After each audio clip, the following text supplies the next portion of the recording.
The Pat McAfee Show. There'll be no rules for our guests, for us, for the things we can talk about. Yes, speaking his mind. I've never had a problem expressing my opinions or my thoughts or anything like that. While being relatable. I haven't had that manufactured fake-ass celebrity that a lot of people have whenever they go on those big networks. I've had a chance to really build my crew, build my following, build my audience. And ridiculous. What am I supposed to do? So I'm supposed to look at something that I can definitely afford and say, nah. Is that what I'm supposed to do?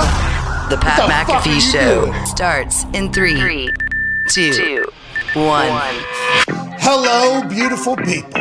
It is Overreaction Monday, January 10th, 2022, and a lot has happened around the NFL today.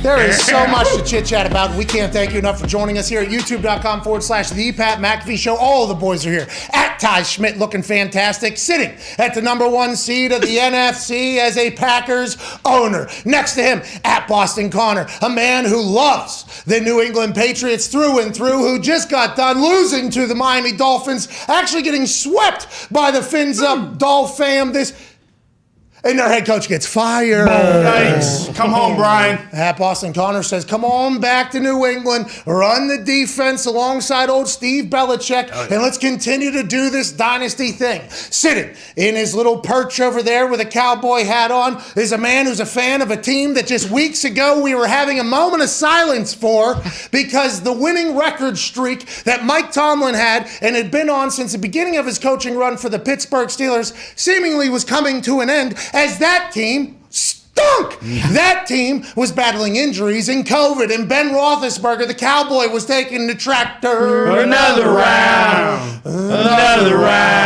And then a final round, and that was this.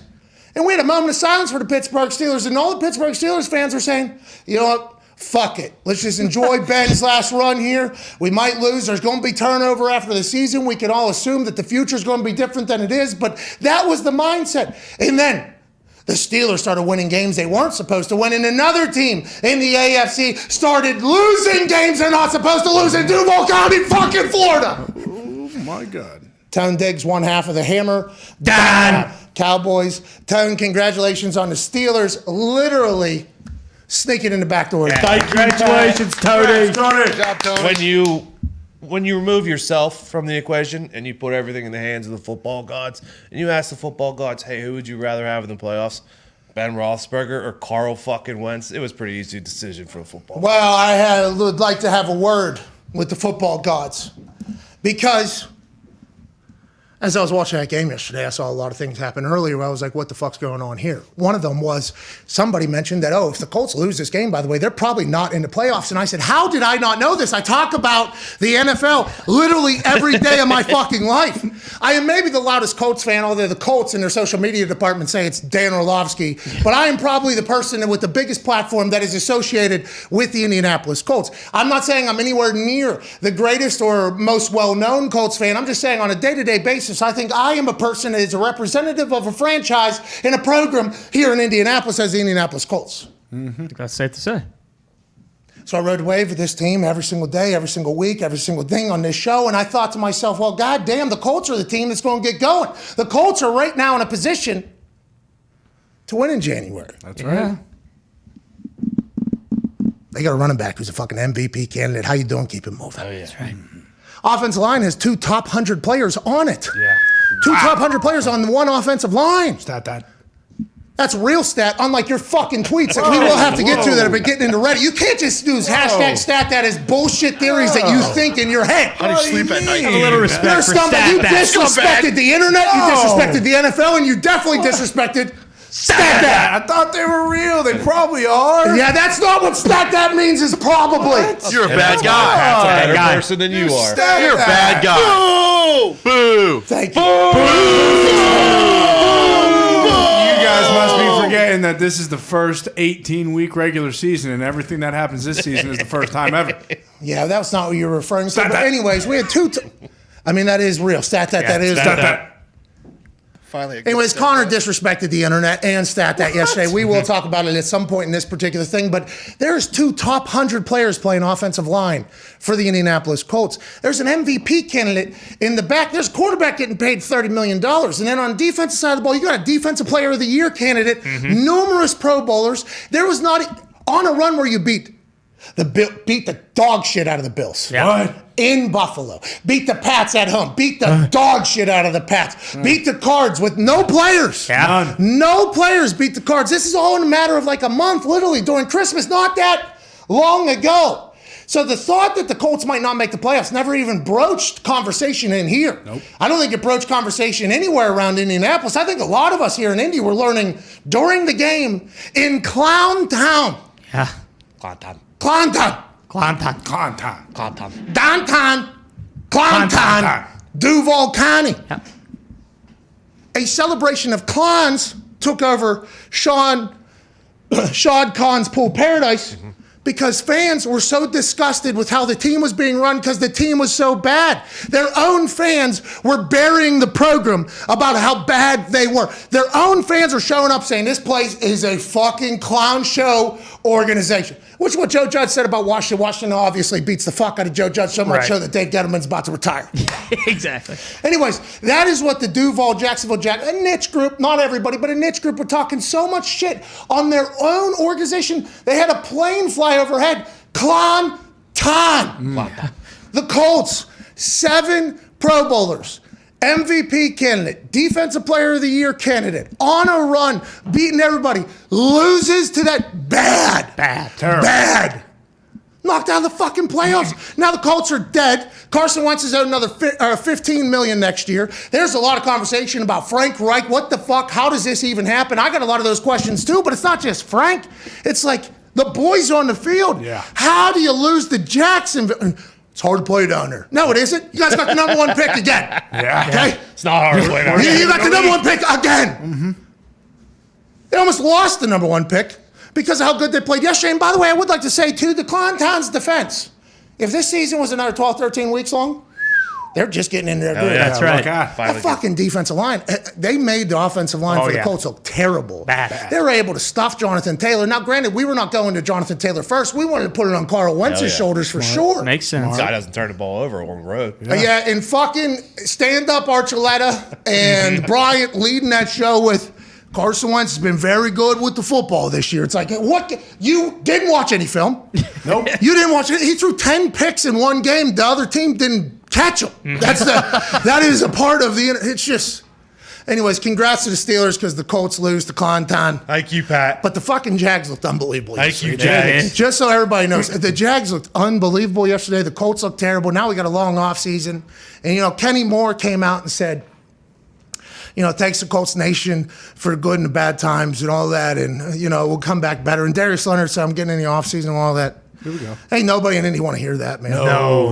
Ain't nobody. This year was going to be, this is going to be Super Bowl. we're going. Hey, we're going. Last year made to the playoffs with Phil Rivers. Phil Rivers couldn't move. Nope. Phil Rivers couldn't move the ball. He couldn't literally move at all. He literally just stood there and just did his thing, made the playoffs because how good defense was, how good everybody else was. This year don't even make the fucking playoffs. I mean, this is all systems go on.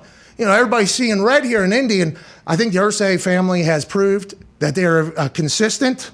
Jim, I'm talking about Jim, very consistent, not a lot of turnover, doesn't enjoy that, actually hates that, would pull the trigger later as opposed to earlier, but it's getting loud for old Frank Reich on the internet right now, and I don't know how the boys lose there. I don't know how. You know what I've had to do now since I am like the face of the fucking Colts, and I just remember that we had these. I sent these to Foxy yesterday.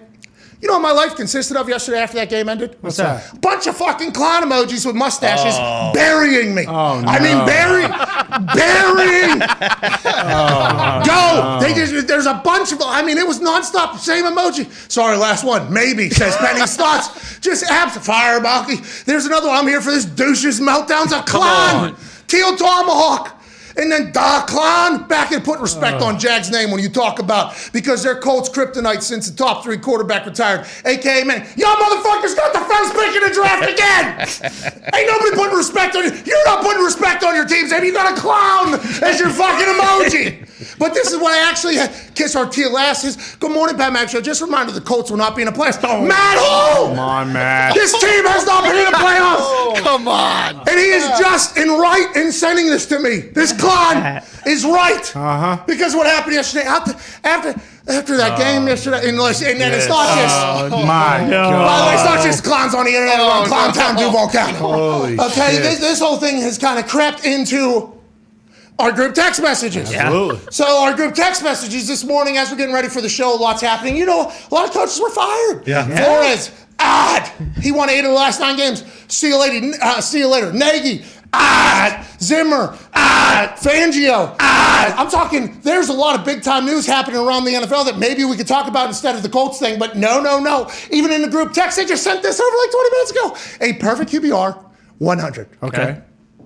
Average QBR, 50. Makes sense. So it's not like grades. Average would be 70s, you know, Right. 70s or whatever. In the NFL quarterback QBR, 50 is the average. In a play-in game, okay, which I didn't know it was. I assumed they did. Yeah, I would guess they did. Maybe. And last week, by the way, against the Raiders was as well, I guess. Right. I mean, and how's your family? What a fucking win. We will talk about that. Yeah. Because Staley's ended up on the side of a stat that isn't that great, but it'll be ignored because the greater stats say something different. Whatever. Stat that.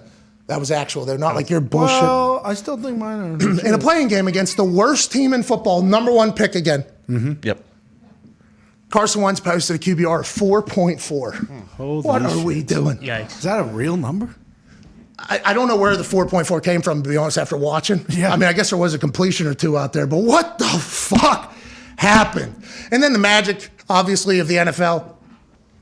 Pittsburgh Steelers go to overtime in terrible weather against the Ravens after Tucker hits a big-time ball to send it there. Then Boz gets a win. Steelers and Mike Tomlin vibe in the locker room. Hey, and then Tomlin goes to his head. And I mean, what a moment for the Steelers. That locker room moment is what everybody talks about that is retired. You're every coach that doesn't coach anymore say, you know, you'll never get those 10, 15 minutes after a win in the locker room anywhere else. You'll never experience it. I'm happy Tomlin bought all the way in and went bananas, and they get that win, and they, Tomlin looked at it. He said, we live? Okay.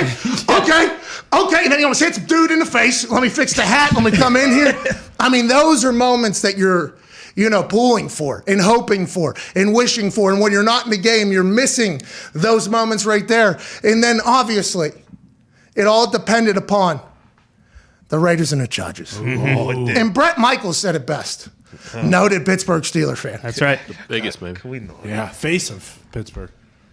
Here we go, Steelers. Here we go. Here we go, Steelers. Brett Michaels said, hey, whoa, Pittsburgh. I know I speak for everybody here because that's what I normally do.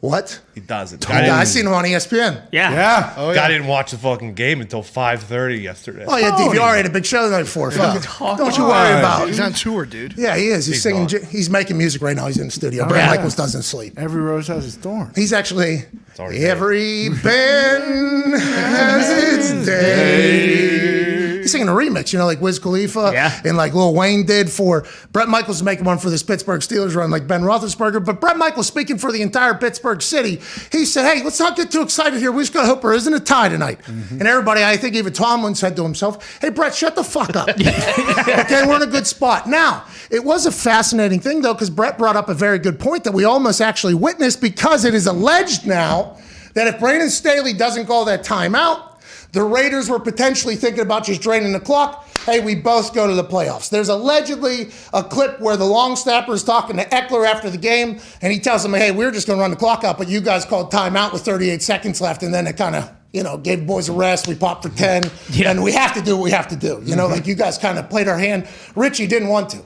Richie said, how's your family? Probably better than making it in the playoffs, right? Hey, right. Why you calling timeout? You fucking trying me over there, Brandon Staley? What are you trying to do? Well, you got to get the perfect packaging. Cool. We got Josh Jacobs. Wham! 10. They hit a game winner. Raiders in. Chargers out. Now, let's think about this. Okay. The Raiders, in that third down situation, with 38 seconds left, they're on the 39, I believe, 39-yard line. So that'd be about a 57-yard field goal. Daniel Carlson has a Massive leg. He just got paid, one of the best kickers in the game. What says that they wouldn't, if that clock does run all the way down to whatever it would have been, I think 10 seconds, 2 seconds, whatever the play clock would have been if Brandon Staley didn't call a timeout.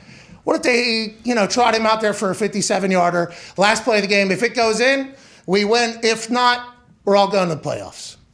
I think that was probably in the plans. I'm not 100% sure. Now, I heard Chris Collinsworth and now Michael's talking about, what could go wrong? It could snap through the hand. You could maybe get it blocked. It could go back the other way. There's a lot of bad that could happen, and everybody automatically thinks back to Michigan State with the snap and the whole thing and the special teams. But that operation there, I think punter just got paid, snapper just got paid, kicker just got paid. This is the big leagues. This is professionals. This is the guys that are at the top of their craft. I don't think we should be planning for failure at that moment. But with the more and more that has trickled out from the Raiders side and what we've been hearing from people who have sources within the Raiders building, it seems like the narrative is they were thinking about running that next play.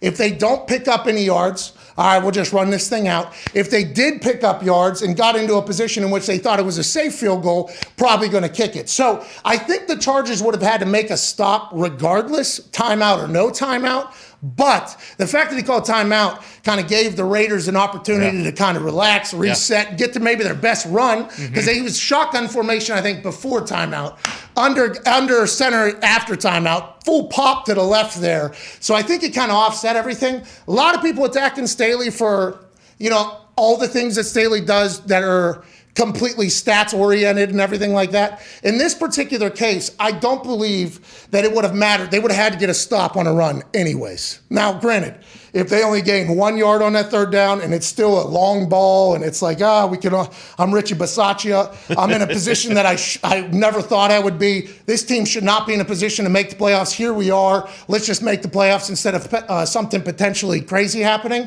But Staley going for it on his own 18 in the third quarter of a tie game, basically at that point, is absolutely absurd, insane. And I'm sure there's some stats that say if it's less than 1.5 yards, you have a 80% chance of picking that up in the football game. What about that 20%? Yep. What about that 10%? That could cost you your job, could cost your team the playoffs, could completely change everything. That is where the stats in real life thing kind of come to a head, and it did yesterday for Staley. That's why everybody was coming out so hard on him, I think dunking him, the super anti-stats people, and then all the stats folks feel like they got to get his back. But that is the perfect, this is like when Aaron was immunized. And then he tested positive, and then the whole world came in on this one particular vaccination story. Sure. And we just so happened to be in the middle of it, catching fucking rights and lefts, literally rights and lefts from the rights and the lefts. I mean, bang, bang. I was getting pounded for everything that was happening in there. This is what the Staley situation is, because one team missed the playoffs because of their super stats-driven decisions, and that's the world we're in football. It's pretty jacked up over here. Oh, yeah. I mean, this is a beautiful day. Crazy season. People fired, 17 games done for all 32 teams. I mean, this is a great day to be alive, except for the fact that the Colts are dead. But go ahead, Ty. Well, I was just going to say, like you were saying too, I don't know if I actually buy, the Raiders, Carson is a Pro Bowler. He's one of the best kickers in the NFL. Massive leg, and in Vegas ball flies. Do you really think that, and I mean, I guess, it doesn't hurt either way if they're both going to get in the playoffs, but the players and Bisaccia and all those guys, they want to win that game ultimately. That's why, the timeout it made no sense really. But I mean, people are really coming at Staley today, and rightfully so, but just got to get a stop there anyways. Yeah, exactly. If he pops for 10 on any play and they get into field goal position, I think they're trotting. They're going to kick the field goal. They're going to trot him out there anyways. But if they get a stop there, no timeout is used, clock runs out, they're both in the playoffs. So I guess you can attack him for that. But and by the way, I'm not like a pro Staley guy or pro stats guy at all. I'm just looking at this from a realistic standpoint as opposed to the bury the guy strictly. I mean, that fourth and on his own 18. That's the one. You can't do that. That's a killer. Yeah. 17, 14. A killer. And that's a killer. Done it all year. That's what all these guys talk about, having a feel for the game. You kind of, it didn't fit, in no way, shape, or form did they have to go for that and get that at that point. And then they don't get it. And granted, the Raiders only kicked the field goal, but, the momentum of the game just completely switched. Yeah, stats don't care about momentum. And stats don't care about your job. That's the thing that needs to be remembered. And if it's not 100-0, I honestly don't know how you can strictly rely on the numbers. I respect it. I appreciate it because it does give you an out. right? So if you make a decision and it ends up bad, like for instance, this 4th and 1 on your own 18 in a playoff deciding game. Down by 3. In which is, still very close, Third quarter. I mean, it's pretty late in the game of a decider in your own thing. There's been a lot of battles here. Yeah. What could be a swing? Chuck Pagano was hilarious. The way he described a game. We're sparring, we're jabbing, and then one play, boom. That's and the play don't care who makes it. The play does not care who makes it. You don't know when it's going to happen. Most games, because if you look at the parity of the NFL, although there was some blowouts and there were some very close to the lines. Under and over that happened yesterday. But normally the game's very close. And there's just a couple plays that really change it. Now, they were able to come back and send that thing to overtime, so I'm not saying that's what lost them the game. But whenever you look at the stats, does it say in a playoff deciding game in the third quarter against a defense that could get a stop and nobody's been able to really move or score at this particular point, this could be a spark or an ignition for another team who's also looking for a playoff? Does it say all that in the stats? I just wonder, and I think as we continue to evolve with the more information that every coach has, it'll only get better and better, I think. I hope. But Staley's taking it on the shins. Yeah. Well, it's not like this He's is the first. smarter than Lombardi. He's smarter than Belichick. He's smarter than Parcells. He's smarter than Tomlin. That's what Rex Ryan says. This guy's fucking smarter than everybody. What a moment. Well, I mean, this has happened throughout the season. Like at the beginning of the season, when they beat the Chiefs going for these 4th downs and making them, it was like, wow, Staley's going to be a coach of the year. And it feels like now he basically coached his way out of becoming the coach of the year. Okay, so speaking of coaching your way out, let's go through it. I listed it off very quickly there. The big news is Brian Flores in the Miami Dolphins. He has won 8 of his last 9 games, swept the Patriots this season. Obviously, the AFC East runs through New England for 20 years. Now it's through Buffalo. But the Dolphins have always been able to give the Patriots problems, just like Clanton has been able to give the Colts trouble for whatever reason. But Brian Flores out as Dolphins head coach. It is because there was an alleged power struggle happening between the general manager, Chris Grier, and Brian Flores. Chris Grier's been there for 21 years at this point. I think he came in 2000. The amount of coaches that have been there since Chris Grier's got there has been aplenty. And Brian Flores finally gets them on the winning side of things. Now, there's been some decisions that they have made that we have mocked openly from a zoomed out view. Okay? From a zoomed out view, there are some decisions that you go, oh, that franchise is run like an amateur program. Right. They bench Tua at 2 minutes. Ryan Fitzmagic comes in. Fitzmagic's the starter, but then they announce publicly that he's no longer the starter, breaks his heart. Now Tua has to come in that particular moment. Then all offseason, Tua isn't our guy. He's not good enough. We want somebody else. These are stories that are coming out of the building, allegedly. We're just reporting from a zoomed out. They get rid of Kyle Van Noy 1 year after paying him. They still have to pay him. He's now back on the Patriots playing good football. There was just a lot of things that were happening down there that make you think, oh, that program's an amateur program. Yeah. But then they win somehow. Even after starting terribly, Tua finds a groove. They find a rhythm. They get into position. Here we go. We can almost make the playoffs. We're going to get going. We're going to somehow end up in third in the AFC East, which ended up paying at plus 190, which put me in the middle of a battle. No big deal. It's great to be right months and months later. I was wrong a lot. Don't worry about it. We'll just kind of consider it even there. But Gumpy, why did this happen? How's this happen? And is Chris Grier the problem? Stephen Ross is the problem. He's an absolute asshole. This team is going to stink forever. It's never going to change. We get good. We get rid of Van Noy. This year, we're good again. Let's get rid of our coach who's given us 2 winning seasons back-to-back. The Dolphins fucking stink. Okay, thank you, Gumpy, for that. Joining us now is a man who maybe has more information on the situation that noted Dolphin fan Bubba Gumpino just laid out. The host of the weekly wrap-up with Rap Sheet and Friends, insider for the NFL and NFL.com, ladies and gentlemen, Ian Rapoport. Hey! Rap Sheet. Hi. Quick question. That's going to be tough to follow. Okay, that's a passionate fan that just lost the head coach that obviously won him a couple games when it hadn't happened in the past. Very good head coach. Okay, did this blindside everybody? Is this something that surprised everybody, or did you guys know this was coming? Because he's won 8 out of the last 9 down there, Ian. No, I mean, very good coach, very successful. This was not about X's and O's. This was not about... This is about the Chris's and B-flows. This wasn't about the X's and O's. This is about the Chris's and B-flows. Did you make that up on the spot? Yeah, Ian, I'm a fucking host. Go on. Do your thing. Anyway, yes. So this was about the relationships, and it did seem like this was a power struggle. And what you asked if I was caught off guard, I knew something may be coming. I thought it would go the other way, and I wondered about the security of Chris Greer. With some misses in the first round, I think that was pretty obvious. Some other successes, but obviously some misses, and has pulled off some big trades, and then there are other trades you sort of could go either way. Trading a 1 for the pick that ended up being Waddle was a very much debated one, I would say.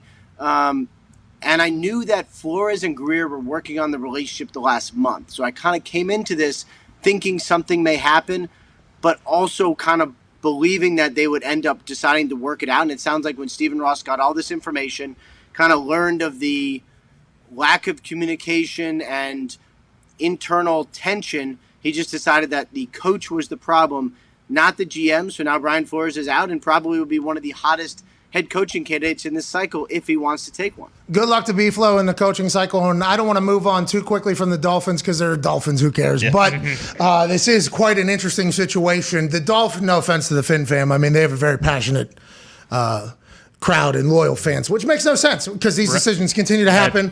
But Colts aren't in the fucking playoffs either. The Tua. Are you okay, by the way? All right, Ian. No. I mean, seriously, that was very tough. Are you okay? Are you okay, Ian? Are you okay? Is everything okay over there? Are you all right? I'm not okay. Well, you beat COVID a week ago. Congrats to you, man. Way to go. Way to go, Ian. Funny guy. No, I mean, seriously. Funny guy. I know this. We're talking to me here and we're talking coach, but I know we're talking to me here. That was pretty stunning. Okay, it was stunning. And is there any? We'll get to if you're hearing anything behind the scenes at the Indianapolis Colts, because around town, although there's a lot of Bulldogs fans everywhere, and Roll Tide, the Indianapolis people and the Colts fans are not exactly thrilled that happened. So we will have to talk about that later. But let's get back to the Dolphins real quick. The Tua situation, was that also a part of it? Because they said Chris Greer, Tua, and B-Flow weren't getting along. So is Tua on Chris Greer's side and all the other stuff that have been happening over the past couple of years in the quarterback department? Is that because of B-Flow? Because they're saying Deshaun Watson was coming because of B-Flow. So is that where the tension started or began, you think? From what I know, if Deshaun Watson wanted to go to Miami, we know that. He waived his no trade clause only to Miami, and that was something that was very clear. He wanted to go to Miami for Brian Flores. So now they have Chris Greer, who obviously drafted Tua. You have Tua, who's still the starter, and I think honestly played pretty well down the stretch. So you had the coach wanting a quarterback, but also needing to make sure that this other quarterback is okay. You have the GM who drafted that other quarterback, and those two don't always see eye to eye. And then you have an owner who ended up essentially, I'm not going to say stopping the trade, but it didn't go through because Deshaun Watson did not settle his legal issues. Okay. And then they would have had to all coexist. It's not because of Tua, but the Tua situation and the desire for Deshaun Watson was part of it. And I would also add this. If Miami's out on Deshaun Watson, which Stephen Ross said, I have no plans to pursue it, that throws this thing wide open. Okay, just like you can't spell comedian without Ian, you can't spell situation without Tua. That's right. And that is a very fascinating thing. Yeah, I'm blowing your mind right now, Ian. Don't worry about it. Let's get to the next one. Nagy and Pace are out. Although Nagy came out on the record after the hardest working human in the history of work, Boomer Esiason, reported that Nagy had been informed that this past game was his last game as head coach. He came out and said that was not the case. Did they have that feeling it was over? And what's next? Just a coach and a GM that liked Justin Fields, I'd assume? First of all, he was not told, just like at the Vikings, like Zimmer wasn't told. So, I'm going through this and I'm working with Pelissero and we're trying to figure out who's informed who. No one informed anyone. But what you see is, as a coach, you kind of understand the landscape. Zimmer kind of knew, even though no one told him, so he was taking pictures with family and trying to remember and really sound like sort of doing his recollections yesterday after the game. So he kind of knew. And I've talked to Nagy, a couple times over the last couple weeks. No one had told him, but he knew also. So, it's everyone treats you differently. Jeez. You're talking about the future, but you're not really part of those conversations. It gets weird. So I think both those both those guys knew. I was surprised that Rick Spielman was fired in Minnesota. I was like, so a lot of a lot of these things, I'll be like, oh yeah, I kind of heard. Like, did not. I thought he was going to end up being elevated to a greater role and kind of work with the owners for the next GM and head coach. I did not see him getting fired. And in a way, I guess I get it, but they have a viable quarterback. They got a pretty good roster. They got a good cap situation. Like, there's definitely a lot to like here. Yeah, and who knows if they're in Aaron Rodgers' division still or not. I mean, that'll be for the future to decide in there. You're talking Spielman like an Elway type position where they promote but still kind of be the intermediate there. That's what you're thinking? That's kind of what I thought, yeah. Okay, well, it's the Vikings, so once again, we move on. Let's talk about the Broncos now as we go. Vic Fangio, 19-30 as a head coach in Denver. The writing was on the wall there as well? Yeah, and I think, it was a tough situation because he didn't have a quarterback. 3 years didn't have a quarterback. Obviously, he was fired, and I think it makes sense to start new, give general manager George Payton his own guy. The only thing that kind of made me wonder is Fangio is such a good coach. That defense was unbelievable. Defense was awesome and was always going to be awesome. So I kept thinking, yes, it makes sense. 3 years, didn't make the playoffs. I get it. But if you just gave him a quarterback, maybe one, I don't know, that sometimes comes on your show and says all sorts of stuff, is very entertaining. That would make sense. Says all sorts of stuff. Everybody might they have tried to hire a familiar face to Aaron Rodgers, bring him over and say, I think they might have tried to do it. But in the end, they said, you know what, let's just move forward, cut clean. And either way, assuming they get a quarterback, I think that's a really, really good job because that roster is pretty good. I mean, they've been trying to get a quarterback, right? And they've been in every conversation in the offseason, including the one who isn't a mute. So obviously he says all sorts of stuff. I mean, that's pretty good stuff on the show. Hey, pretty good stuff. Great stuff. Pretty good. I think that is kind of the brain that it's coming from is incredible. Or do you think that there's any more coaches that are going to be on their way out? Like, for instance, Bisaccia has done an impeccable job. Yeah.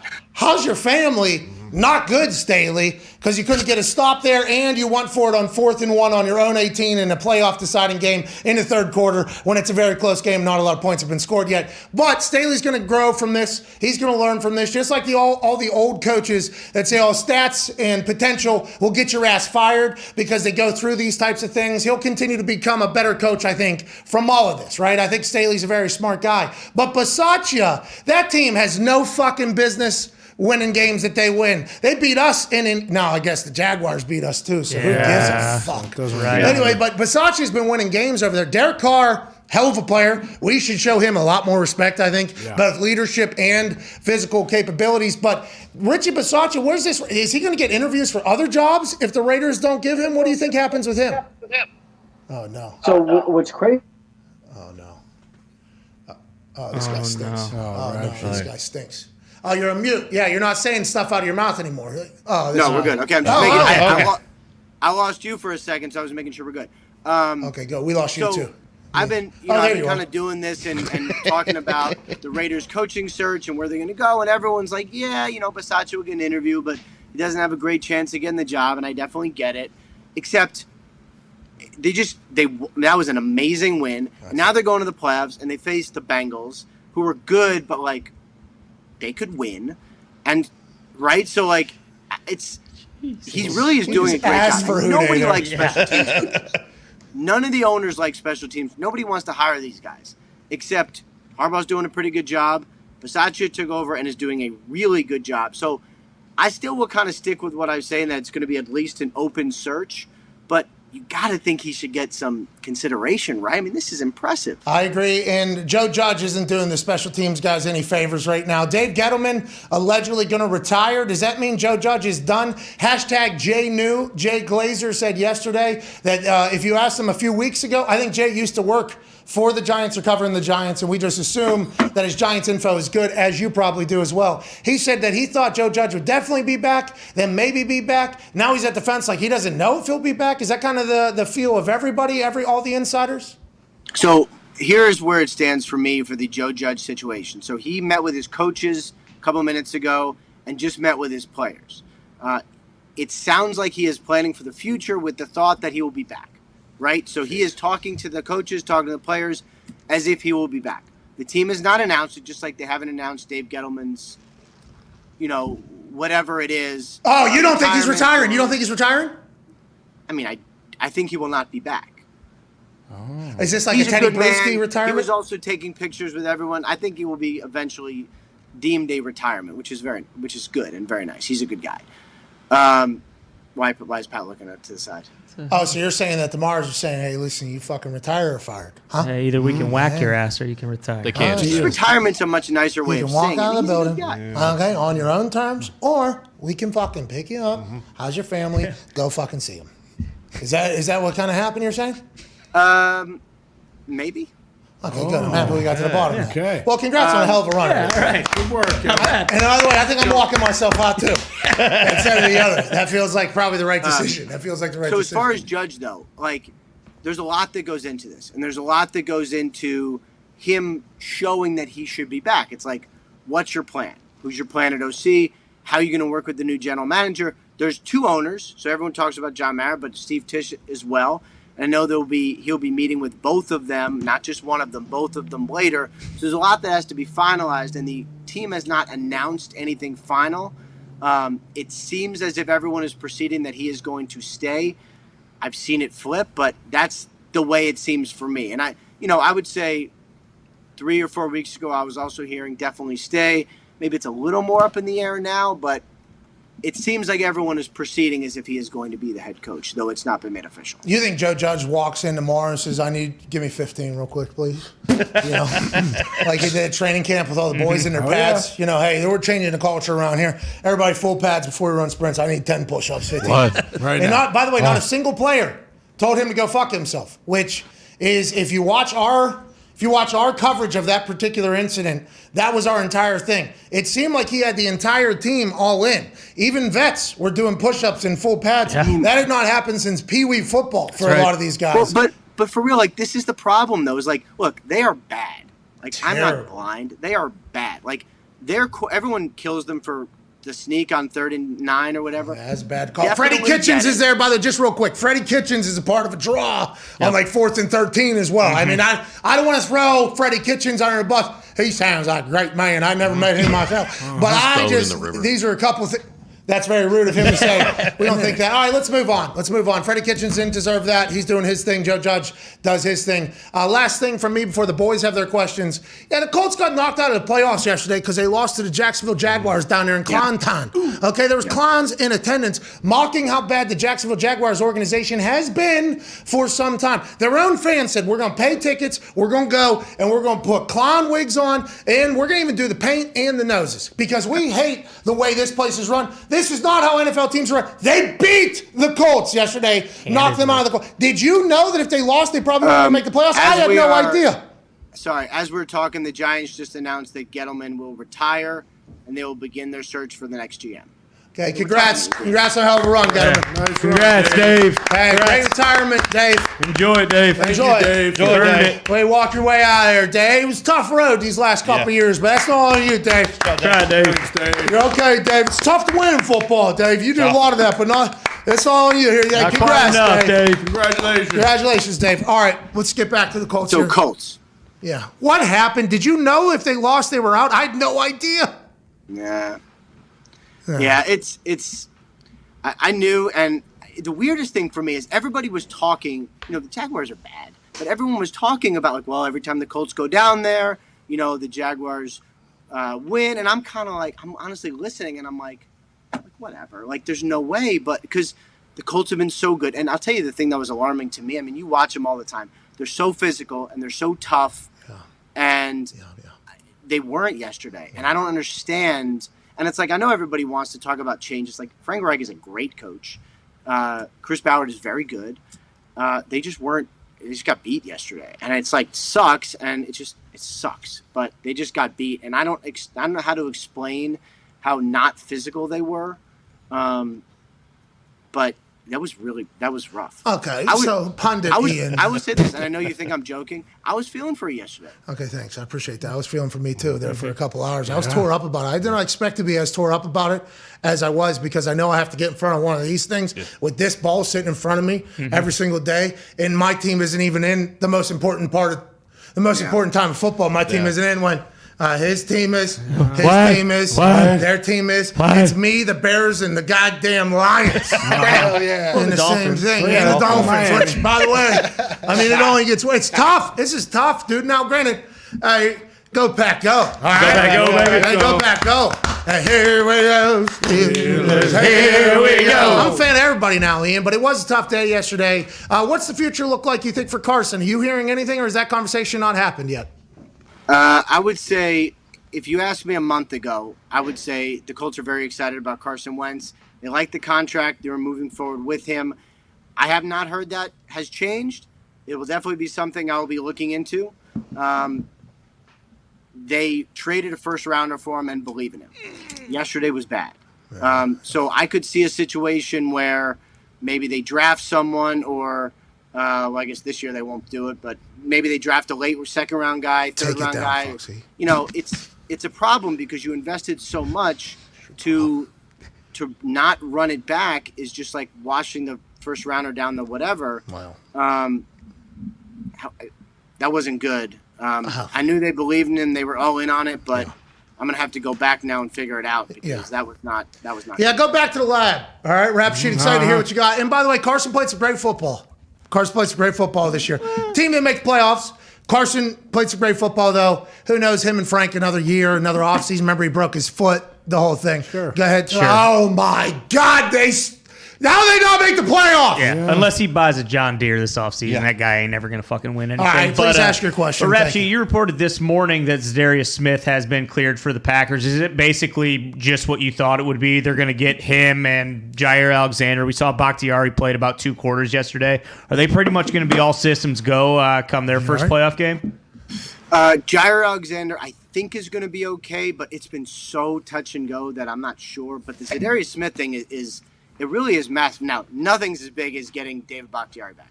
Like, one of the best left tackles in football, one of the best players in football, also mildly hilarious. That is a huge deal. That is a huge deal. Getting – what's that? Mildly hilarious. Are you? He's very funny. He's backhanded not very funny. Pretty funny. He's not funnier than you. He's not always funny. What do you sit around in the kitchen at these comedy clubs and talk shit on who's mildly funny and very funny? Is that? I mean, some of his things. The tweet saying he was back was pretty funny. Oh, you're saying I've seen better. You know. Oh, jeez, some of Brady's tweets are funnier. Oh, he's pretty good at social media. All right. Anyways, do you have any? Anyway, but then and to Darius Smith. So it was a herniated disc. I had to say that on TV. I make sure I to enunciate properly. Herniated disc. He had surgery, and the entire plan was to be back in late December, early January. He got officially cleared Friday. Here we go. Yes, I believe Friday. Okay. And will probably be activated officially Tuesday, and then we'll practice, and they have the bye, which is amazing. So they get the bye, and then he should be playing. And they are the only team in the NFL to be getting better as the playoffs come. It is wild. Bakhtiari looked good out there, too. He looked comfortable. He didn't look like he was gassed. It was awesome to see. I thought it was a smart decision, by the way. It's like a preseason. Get some preseason reps. Sounds like the connection is terrible over there. All right. Hey, should we look out for anything else to happen today? Oh. This guy stinks. Okay, now I got you. We're back. Go ahead. Oh, great. You sound fantastic. Hey, is there anything else going to happen today, you think?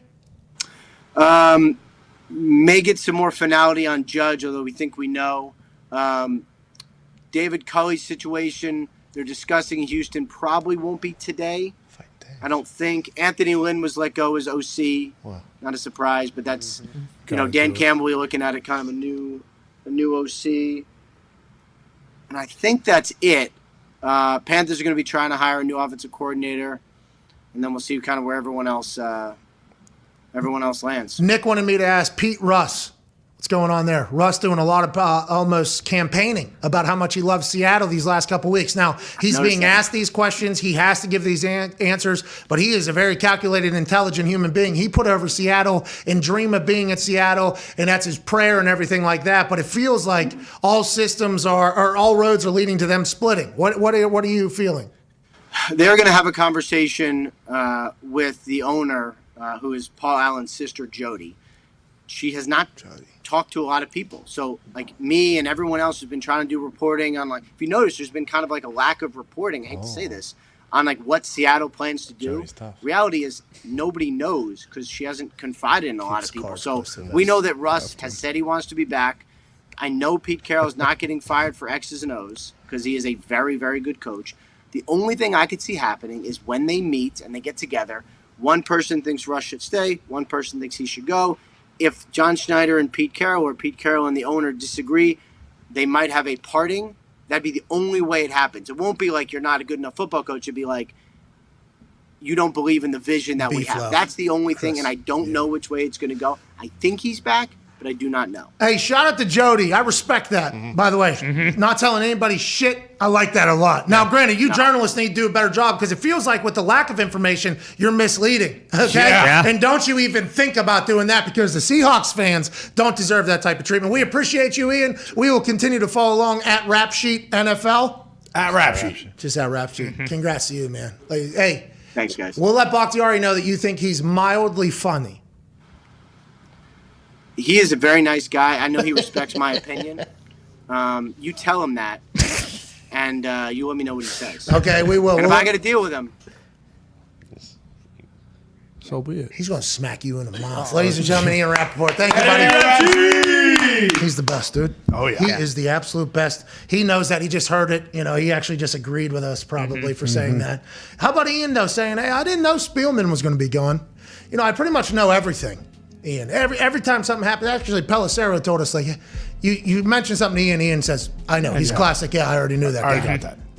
Spielman came out of nowhere. That made me think, what if Carl goes to the Vikings next year and Kirk Cousins is the Colts quarterback? I'll take it. Yeah. Quick swap. Yes. I'll take it. Take Thielen, How about too. this? I was thinking this last night while I was laying in my bed still thinking about it all. Wow, Staley, why'd you go for that? Then, after, I thought, come on home to Indianapolis, Aaron Rodgers. Oh. You know, everybody else has him landing everywhere but Indianapolis. Every other Rust Belt town has been linked to Aaron Rodgers. Why not Indianapolis? This team's ready to go. It's a good $14 million home for him, too. Oh, my God, right in the middle of downtown. Beautiful. He may have considered it and then saw yesterday, like, these guys can't beat the fucking Jaguars. I'm not going to Indy. You kidding me? All right, we'll ask him tomorrow. He's got a big game to prepare for next week. The Madden curse continues. Yeah. But Aaron had perfect. Yeah, pretty good first half. 136.6. Yeah, he had pretty good first half.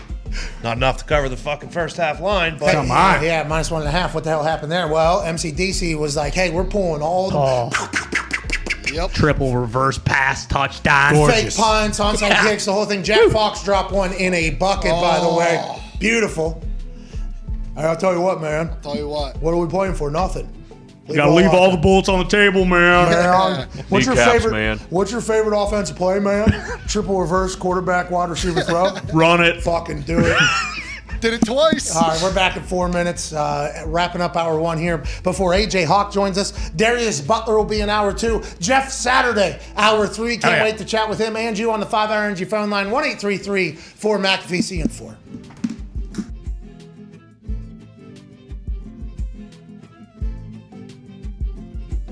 Okay, just to set the table real quick, okay? Some Jacksonville Jaguars fans were planning on wearing clown noses and clown wigs because they think their organization is run by a bunch of clowns. They got no coach. They're in the running for the first overall pick of the NFL draft again and again and again. They stink. The Colts, 7 Pro Bowlers, most in the league. How you doing? Keep it moving. MVP candidate. They got Hard Knocks. Everybody loves them. They're hot. They beat the Bills, the Pats, the Cards in here. Duval County, 26-11. We're out of the playoffs. We're probably out of the playoffs because the Jacksonville Jaguars, they got no coach, they got no organization, they got nothing, they got clowns. town, flying above. Colts are dead. What? How, dude? How? Nothing makes sense. Play-by-play legend, Al Michaels. Yeah! What's up, man? You know, I decided to dress for success.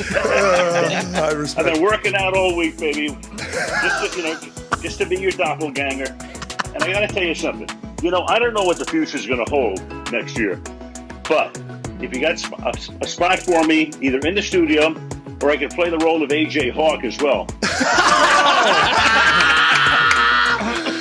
We have room for you wherever, whenever. Okay, so let's dive right into it. You know that I exist. This is awesome. I love this show. No. This is everything I dreamed about, right? No holds barred television. None. How long you been in the game? TV game? I said forever, but I should have done more research. This is 100% on me. How about 1968? I did the Hawaii Islanders of the Pacific Coast League. Minor league baseball. Then on to the Cincinnati Reds in 1971. That's 50 freaking years ago. Marty Brennaman succeeded me for the next 44. I did 3 years there, and then I went to San Francisco. The Giants tripled my salary. And that's why. And then ABC for 30 years and NBC for 16. And here we are, man. Hey, because you won the MVP, I think it's time. I got my guitar back. Hell yeah. Was it in quarantine? Did it get COVID? Is it vaccinated or no? The guitar.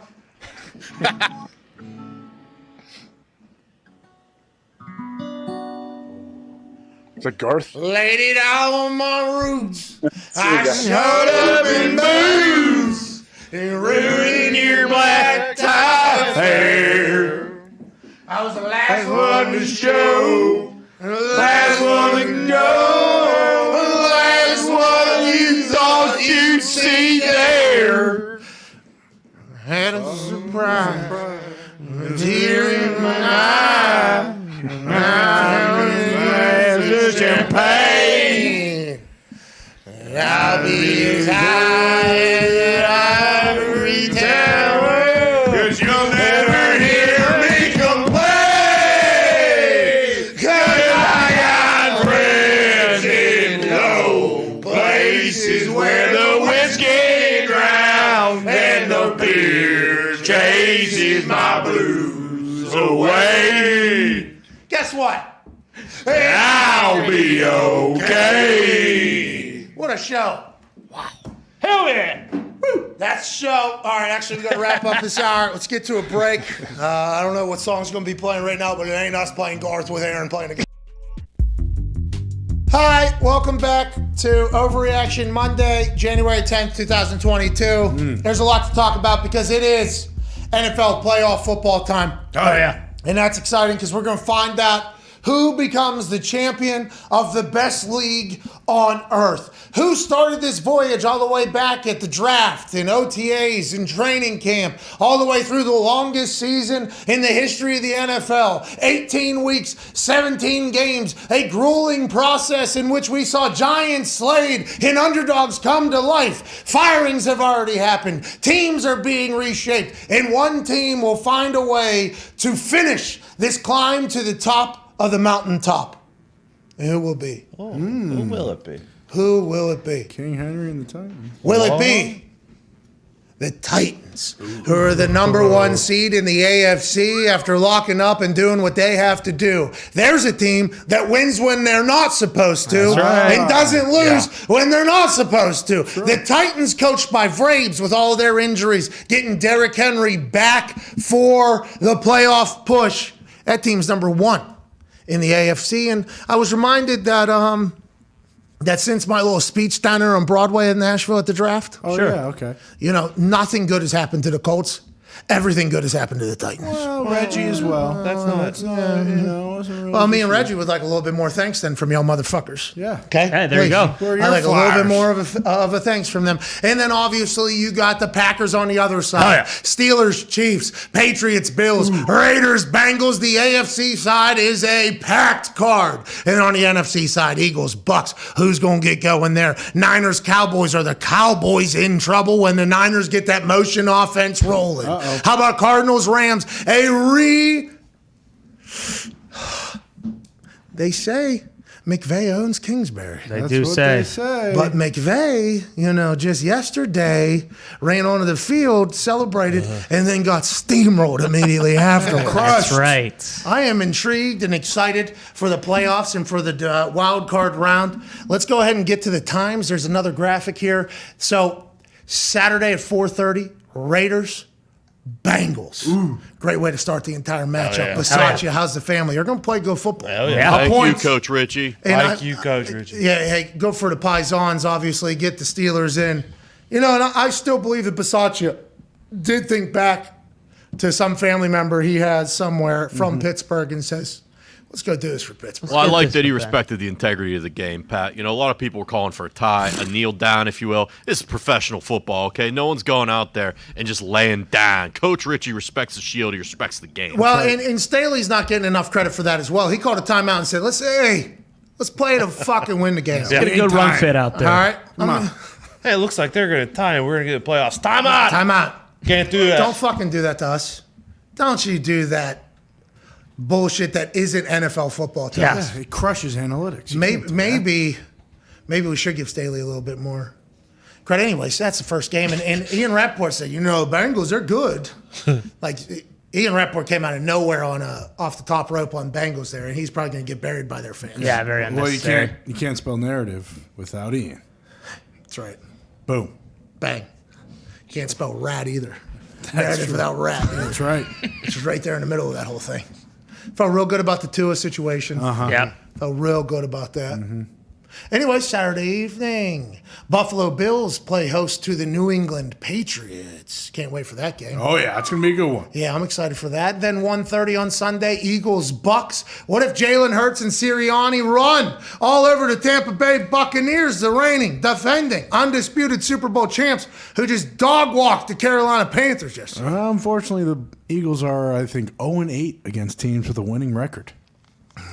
Stat that. Stat that. Is that one of your stat that? No, it's a real stat that. It's a real stat that? Yeah. So am I. Hey, we're going to get to that in hour 2 with AJ. I'm sure he has a lot to say. Then let's go through the rest here. 4:30 Niners, Cowboys, then Steelers, Chiefs, and then we wrap up Super Wild Card Weekend, FanDuel Same Game Parlay Holiday, in which I think you'll be getting 50% back on the money that you bet on same game parlays. Whoa. Up to $100 refund, so that'd be $200 in same game parlay bets. I think there's tiers, like if you bet 50 on same game parlays, 100, and then 200. There's tiers on how much money you get back, more rules and that whole thing. But it's a same game parlay holiday with wrap up Cardinals Rams. We're excited for it. We can't wait for it. Let's get to a break here for about 3 minutes. AJ Hawk will join us on the other side. Darius Butler will join us in the second hour. Jeff Saturday in hour 3. And some of your phone calls. Let's have an Overreaction Monday. Maybe some more decisions will be made around the NFL to make us go, holy shit. Whoa. Brian Flores is fired? What? Shitting me? Oh, the Dolphins stinking. They won 8 and 9. They close out the season. They don't like each other. Chris Greer. Okay, sure. All right, we're back in 2, 3. See you then.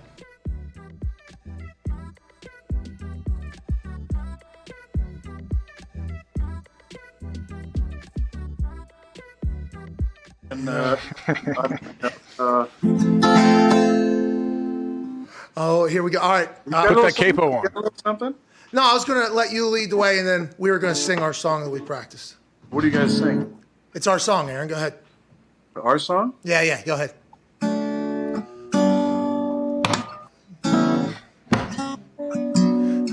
Okay. Well, I was just about to get into it. It's Tuesday. They say is that Aaron Rodgers is rather great. The son of a bitch lied. Oh. I thought that's where we're still writing it. I thought you guys just got a chance to kind of dive into a writer's room with me and Aaron. It's got good bounce for this thing here. You know what I Wait, mean? what's it for? Is it like a sand wedge? Anything close to the green. It's like a 60. Yeah. I think it's like 60. Little rescue club. Yeah. I used it one time on a course. I duffed it 4 times, and I said, that one's going to the studio. That one's never seen a course again. Is that the one you got to just use the same stroke as a putter? No, that's the chipper. The little double Oh, the size. little thing that you use in the fringe area? Yeah. If I ever get into pro golf, which is probably going to happen after this whole thing, that one's going to be one of the spots in my bag. Yeah. They say use the 9. They're illegal, though. What? I think those little chipper deals are illegal. Bullshit! Yeah. It's all right. You won't ever get close enough. I will, dude. Wait until you hear what we're up to. And then, I mean, I don't care. You could put 9 golf simulators in the Coliseum. It's not going to make you a pro golfer. It's not a Coliseum, by the way. It's a fucking igloo. Get right? it right, you asswipe. We've already talked about it. Wake up. You guys all at the same time. Yeah, well, it's a branding thing, you know? How many times do you have to I tell tell you you what, the it same is thing? mesmerizing just watching you do this. It's crazy. It really How about is. you get some air under that thing? That's nothing. You have like 3 inches of pipe. I mean, You piece of shit. How dare you? How about you scumbag, have some dude. awareness?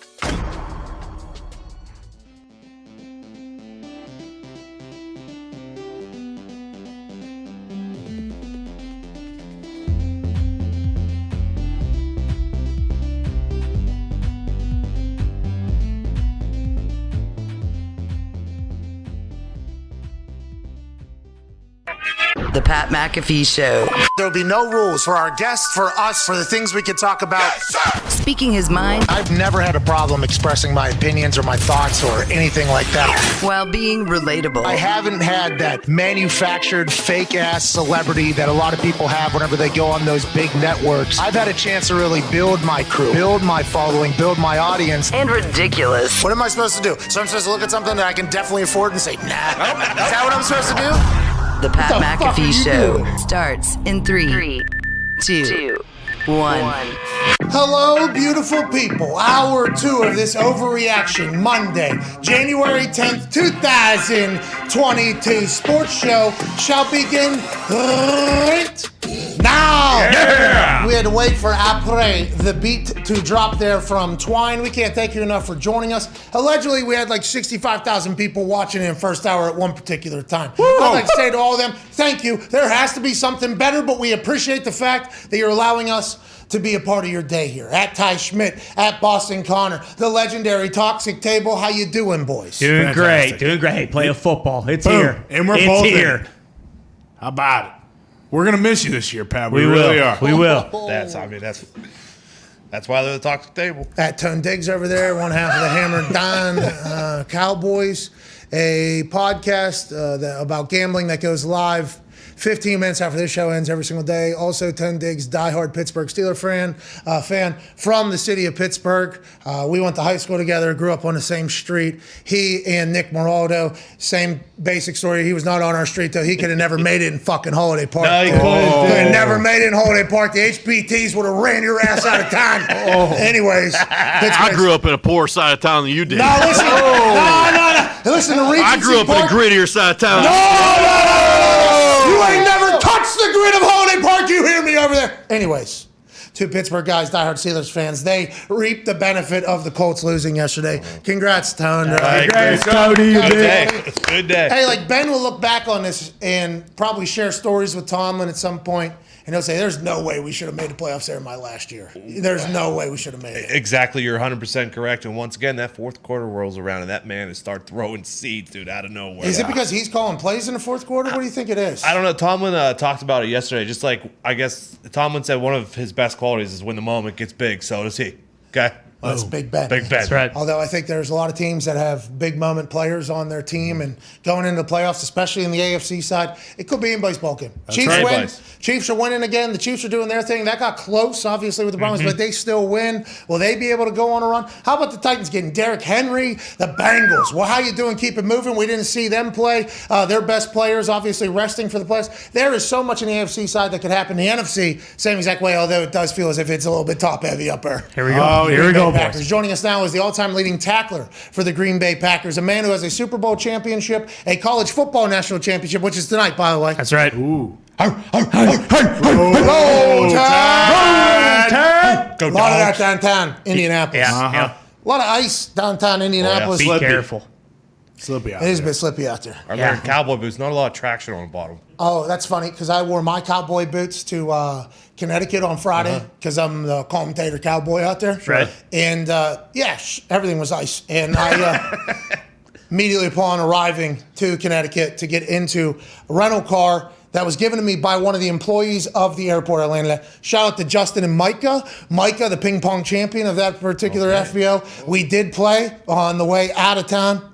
He beat me 22-20. Wow. Really? He was up like 8-1, 9-1 at one point, though. Apparently, virtual reality ping pong doesn't necessarily just pick up and move itself to real life. It was a hell of a game. Anyways, I busted my ass so quick out there on the ice with the cowboy boots. You're 100% right. Nonetheless, Indianapolis, great host city. Joining us now, AJ. AJ, how you doing, dude? I almost blew my back out on Friday night with some cowboy boots in Groton, Connecticut. Woo. Well, okay.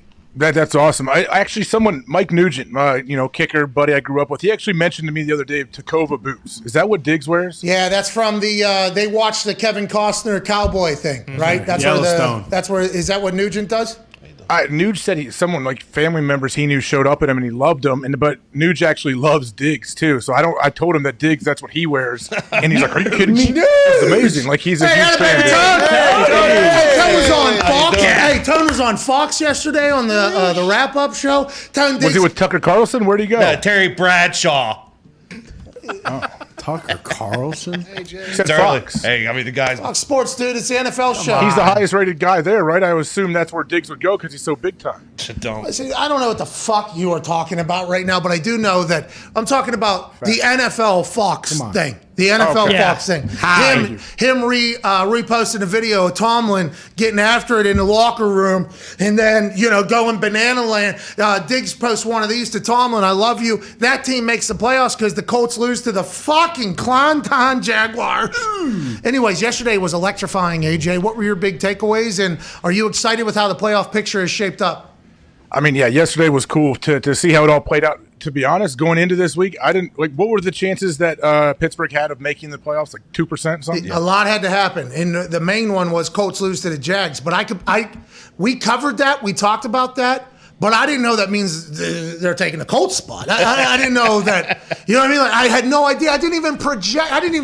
I got blindsided by that as the game was unfolding. Yeah. And I'm like, how did I not even know this? How did I not even consider it? It's because the team we were playing's fans were showing up in clown costumes because the organization stinks.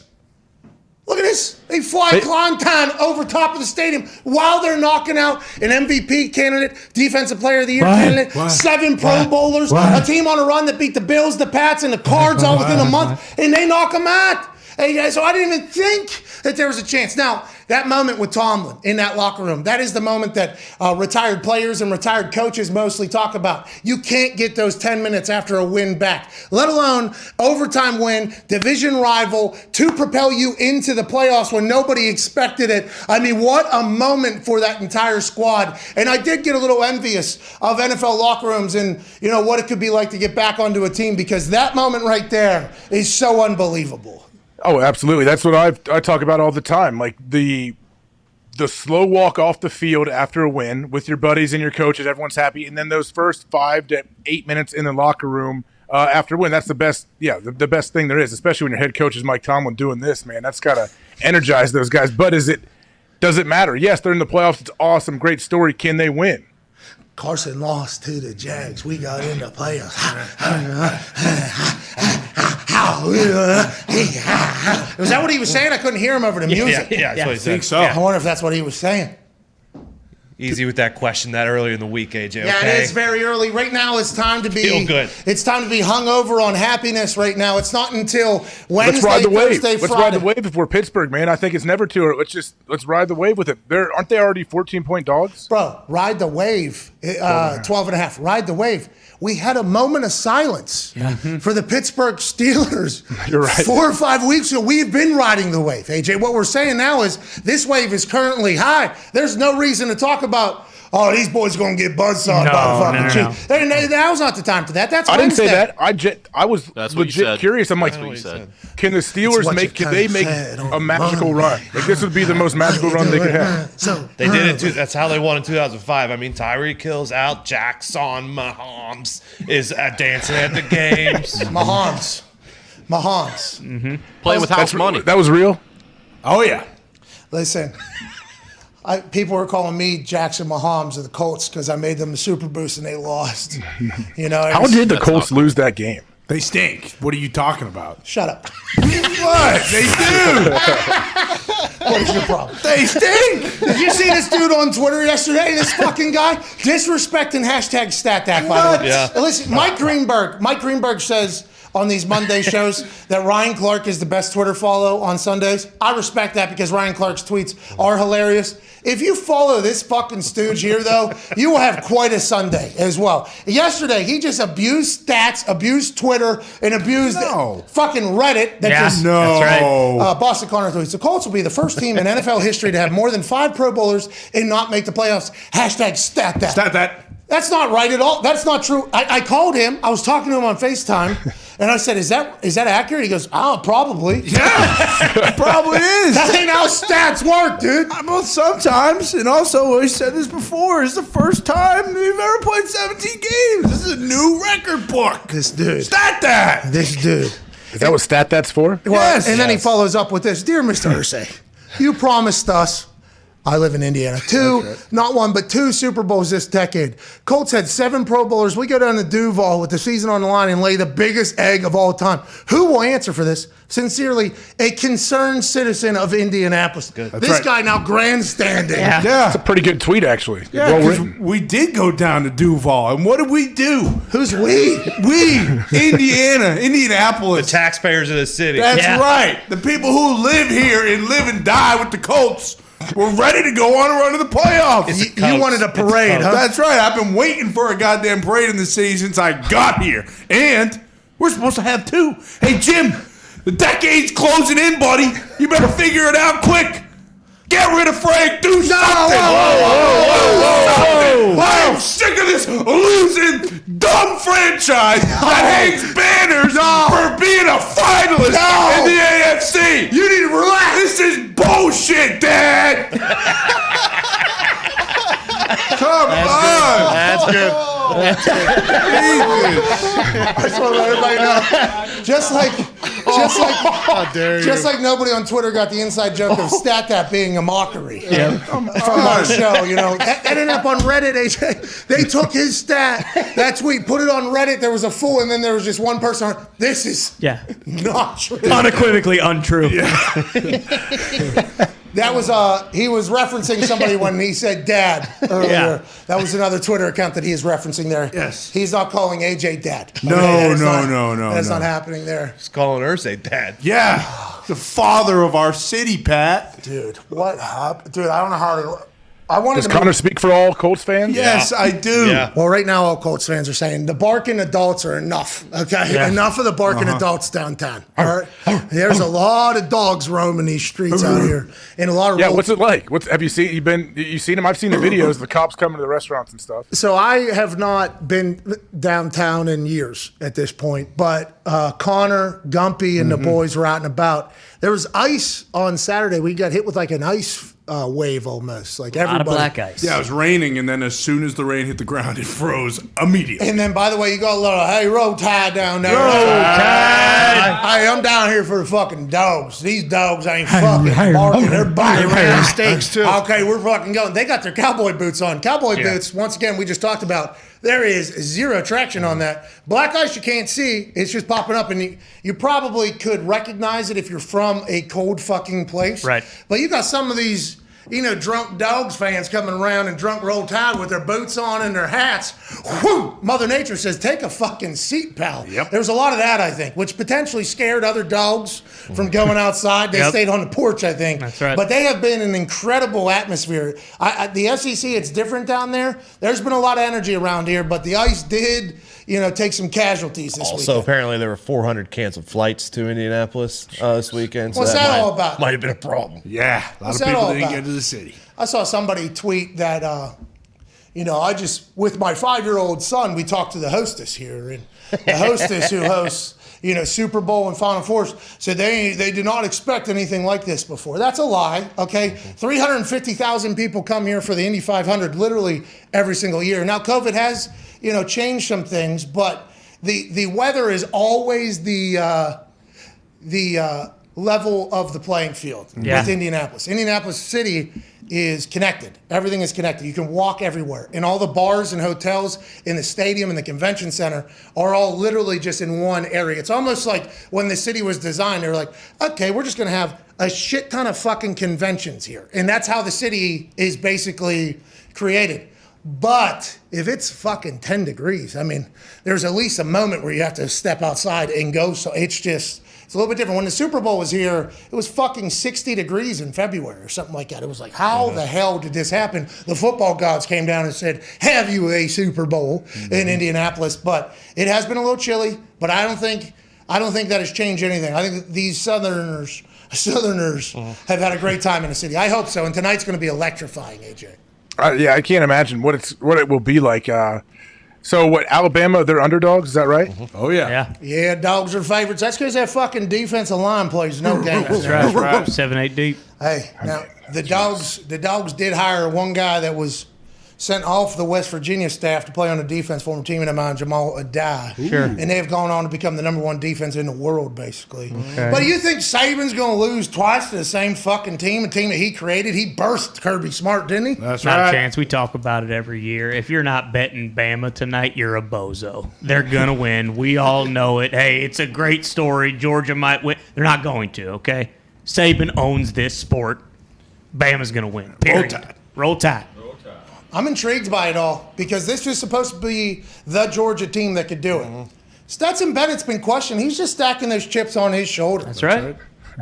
But there is 94 NFLers on that other team. And in the second half, by the way, Saban would call up somebody you've never heard of that was somehow a 10-star recruit out of some state we've never heard of. Wait till you see this guy. He can throw the ball 97 yards on a dime, and then all of a sudden Bama wins again. Yeah, guess what? He's going to be a first-round draft pick in about 3 years. So another one of those 94 guys that they're going to send to the league. It just we've talked about it all year long. You can gash yourself up and say whatever you want. Saban wins these games. We all know he's going to. And them being dogs is just, icing on the cake. Dogs are the dogs. AJ, what are your thoughts? You love college football. You won a college football national championship with a great defensive team. You think Georgia gets to win tonight, AJ? Give me some analysis, dude. I wish I had a lot of analysis. This guy stinks. Come on. I haven't watched a whole lot, but when you mention all those players for Alabama, oh, by the way, they also have the Heisman Trophy winner playing quarterback who is as cool as it gets and never seems to be flustered. But, yeah, I have a very, very difficult time ever picking against Nick Saban. So if I had to make a choice, I would pick Alabama for sure. Me and AJ will be in the building. Ooh. Oh, hell yeah. AJ, you're flying in, right? Yeah, are you doing the coin toss? TBD. Okay.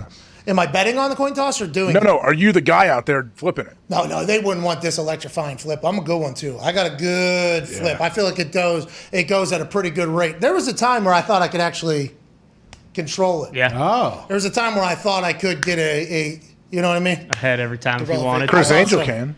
Well, Chris Angel can and other magicians can, but there was a time before internet's on your phone and kids are going to lose their mind that flipping a coin could be something that you would bet on and pass time with. Now, that time seems so long ago because we're flipping coins on phones now. That's right. But before, all this technology, you had to do stupid shit like that. Let's get back to the NFL. Excited to watch that game tonight with you, AJ. Yeah. It'll be fun. Should be fun. Let's go ahead and let's talk about some of these matchups that we got coming up this weekend. And it's playoff football is amazing because you never know who's going to go on a run. Because not only is Super Wildcard Weekend going to be fantastic, littered with games from Saturday through Monday night, it's also FanDuel Same Game Parlay Holiday, which we can't wait to get involved. I think we're going to have 4 different parlays up there. There's going to be, it's going to be insane. Raiders-Bengals kick this thing off. Are you going to the game, AJ? And do you think this Bisaccia squad with Derek Carr, who does not get enough credit for many of us, myself included, I will say I should be on that list. I do not, and we do not talk enough about them because they're in the Chiefs division. But how do you feel? 10-7. They played earlier. It was a shit show. Like, here we go, huh? This could be a real game to start this whole playoff run. Oh, no question. I do not think I will be at the game. I think it'll be interesting to see what the weather is like. right now it's freezing cold in Ohio. It's not crazy windy. Like, I want to see what the conditions look like. But, I mean, you got to give a ton of credit to the Raiders and Coach Ritchie and what they've done. Are you kidding me? Go back to rewind, 3-4 months ago? Like, what was that Raiders organization doing? Upside down. They were getting investigated by the IRS, losing their head coach. A couple players had very terrible things happen, and self-harm that was happening in there. I mean, it was a Does Gruden get a Super Bowl ring if they win it all? Yes. Is it stat that, or is he stat that? He built the team. Stat that. Okay. Mike Mayock, obviously, who knows how this shapes his future and what they're going to do. Bisaccia will be a part of the interview. You would think, though, if it was terrible, now Mixon's a guy. Yeah. I was about to say, the team, with Waller and Josh Jacobs, and the way that team is, you'd almost be like, the Raiders okay if that weather turns bad. Like, that's not that bad. And then you think of Joe Burrow, he has, 3 receivers over 1,000 yards. You think that's an air attack, but the reason why that all can go is because they got a running back who demands and commands a little bit of respect in the box. So I think it's going to be a great matchup. Let's get to that next game. A.J. Hawk, the Bills and the Pats. Third time this year in Buffalo. It should be Banana Land up there. I'm expecting 1 or 2 Bildos to make it appear. Oh, at least. Weather should be crazy. That game could get real good. And what if New England, what if New England somehow finds a way to play better football again? They did not look good yesterday. No, they were very bad. They have not looked good for a couple weeks, right? No, and I don't know what's in the water down in Miami, but whenever they go down there, it's really, really bad. They're like 2-7 against the Finns down there since 2013. So it's been a rough go, but this is the third time we'll be playing the Bills in less than 2 months. Like, how do you even prepare for a game when you've played them and they know you so well? Yeah, they might be, have a good plug second floor, and Tootsie's getting shoulder rubs down there. Sure. Maybe knock that out. AJ, how come that is always something? For me, every single game was me and the ball, me in the stadium, me and the ball. When you play somebody 3 times in one season, not that you don't play them 2 times every other season, you know a lot about them, but that particular group, the Patriots saw the Bills at their absolute best and absolute worst. And then on the flip side, the Bills saw the Pats in the same fashion. What do you think? Does that help at all as a player? What does it do for you when you have to play a familiar foe? Yeah, I think it helps. It helps you, I guess, at least have a feel for their personnel and their scheme and what they do. Like, all right, if I say I'm an outside backer, you've already got multiple rushes on that tackle who you're going to be rushing on again. So you can try to say, all right, well, what's he thinking? How's he going to counter my moves that I threw at him the first 2 games? And what kind of other counter can I throw at him? Like, things like that. But when it comes to scheme, like this deep in the season, teams, they've already shown really who they are. But also you hear about it, coaches holding back a couple plays, different things, and putting out new wrinkles here in the playoffs when everything really is on the line. And who knows, maybe someone will steal some of those MCDC quadruple reverse pass situations he had that scored touchdowns. Man, that was fun. Good for the Lions going out on top, earning that number 2 overall pick. If they lose to Aaron Rodgers starting and Bakhtiari back, they get the number 1 pick overall. But I'll tell you what, man, that ain't what we're about around here. Oh, yeah, man. That right, Foxy? That's right. Best 3-win team of all time NFL history. Yeah, but I'm sure stat that. Yeah. Actually, like Foxy, please respect it. The 2012 Chiefs had 7 players go to the Pro Bowl, and they were 2-12. Or 2-14, excuse me. Wow. Stat that. Because that actually debunked your tweet and Fox's. That was the 16-game season. Completely different record books compared to this one now.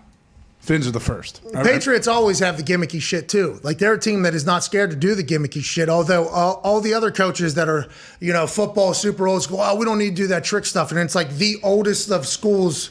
Football coach is like, we do quarterback and wide receiver throws, flea flickers all the goddamn time. Actually, it's part of our offense. Yeah, especially in the playoffs. Like, a lot of the moments when Julian. Yeah, Edelman to Amendola, and they've shown they'll use Jacoby Myers, Kendrick Bourne to throw the ball. So they'll have some tricks up there. Bill Cowher was a big trick play guy. I love good trick play. Need them. Keep them on their toes. Hey, Randall, he's up there in Detroit. Congrats on a win. Yeah, he probably drew those up. Yeah, he probably did. He said, I always wish that we actually added one more reverse. It was always one reverse, and I was always like, they're kind of predicting it. If we do 2, there's no way anybody's going to predict that. No chance. I'll tell you what, man. Boom, boom.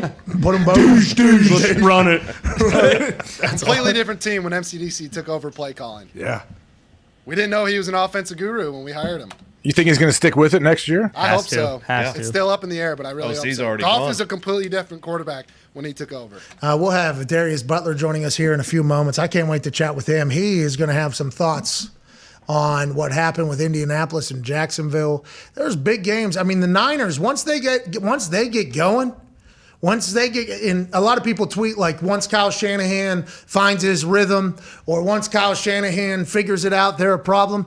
Debo, Kittle, Jimmy G made some plays. Yeah. I mean, that team could be dangerous. They got the Cowboys in Dallas. Look out. Dak just came off of 500 yards and 5 touchdowns or something like that. Had a hell of a fucking game.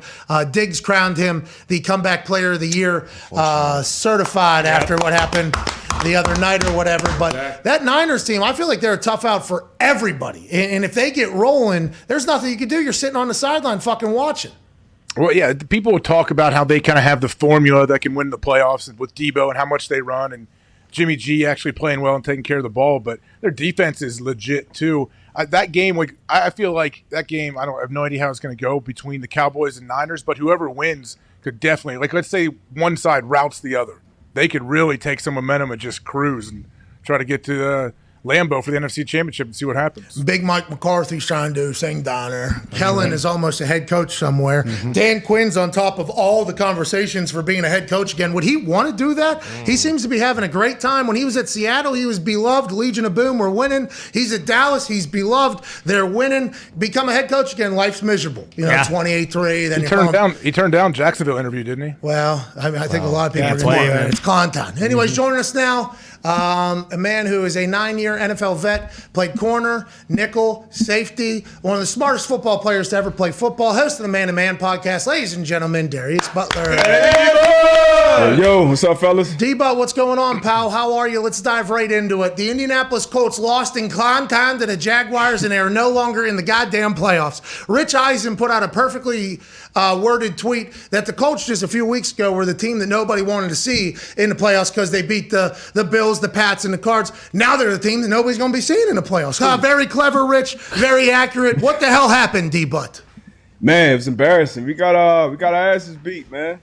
Top to bottom, all the way up the field. It wasn't even like we went down to Clown Town and got a fluky loss with block punt or somebody ran the kickback or a ball. Like, we got dominated both sides of the line of scrimmage. Trevor Lawrence looked like, the next Andrew Luck for the first week all year. So good. It was just bad, man. We weren't ready to play. You put it on the coaches, but obviously the players go out there and take the field. So, they let a huge opportunity slip through their fingers, in back-to-back weeks, really, with our Raiders last week and then, this week in Jacksonville. Hey, D-But, we were talking about the Niners a second ago. I want to go back to them. Yeah, they're dangerous. They have Debo and everything. Are you as confident in the Niners' ability to possibly make a run that some other people may be? Yeah, man. I mean, you look at that division, toughest division in ball. You got Niners, Cardinals, and the Rams. They're all in the playoffs. And me and AB had this conversation a lot. Which quarterback would I trust the most coming from that division? And it's Jimmy G. Right now, you saw what he did yesterday. Jimmy G. And then you see with the Niners, how they're built. They're matching up with the Cowboys, and the Cowboys, they get after the passer. But if you can run the ball down the throat like Shanahan and Cole does and take care of the ball, also what the Cowboys do is take care of the ball. I mean, take away the ball.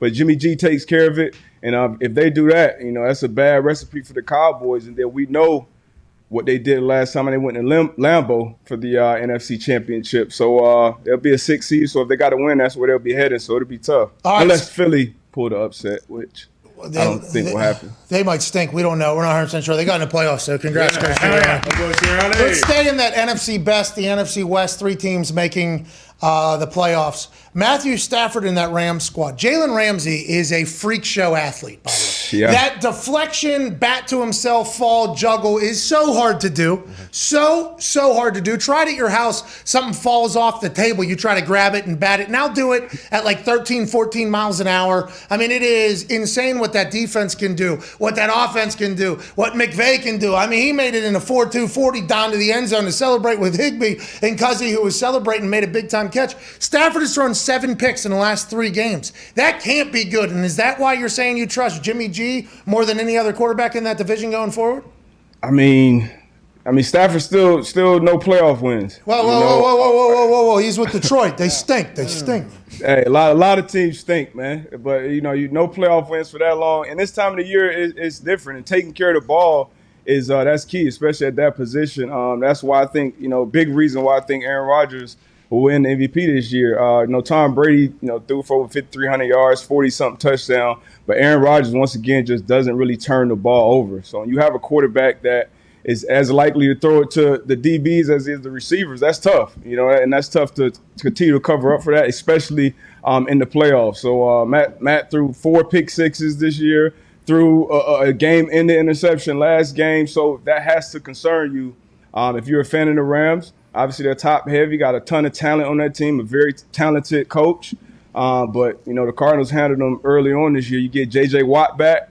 I think I'm leaning the Cardinals' way in that one, but I'm definitely concerned with that quarterback position out there in L.A. McVay has Kingsbury's number, allegedly, if you go back to the stats and everything like that. But you're right. You get J.J. Watt back in there, maybe that's a little bit of an energy boost in the building. If Kyler and Cliff and that offense can be electrifying as normal, who knows, but it's playoff football. Let's go back to what you just said there about 4 pick sixes and game-ending picks and everything like that. And I'm an ELE. Everybody love everybody. Hell yeah. If we're going to hate anybody, let's hate the people that are making decisions. Let's not hate each other. Is there ever a sense of, the defense, hey, what the fuck? We're doing our job. The fuck is going on over there? And how common is that, and how does it go about happening? Is that just happening in defensive meeting rooms? Is that happening in the locker room amongst each other? Is that happening outside the building? Or does that never happen on teams that are good? Is that never something that takes place? It happens a lot less with good teams, I think. I think on good ball clubs, you got guys, the first thing, and I'm sure you guys probably felt the same way, the first thing you do after a game is you're like, damn, what could I have done better? Regardless of how good your game was, as a player, as a coach, as a GM, as a trainer, everybody should look themselves in the mirror first. And I think that's what happens more so on good ball clubs. So it's not too much of that. And on that defense, they got to make plays too. Sometimes you go into a game saying, hey, we got to be better than that other defense that's over there. We got to score today. So the offense, they definitely move the ball. And Stafford has put up great numbers this year. Kupp will probably win Offensive Player of the Year.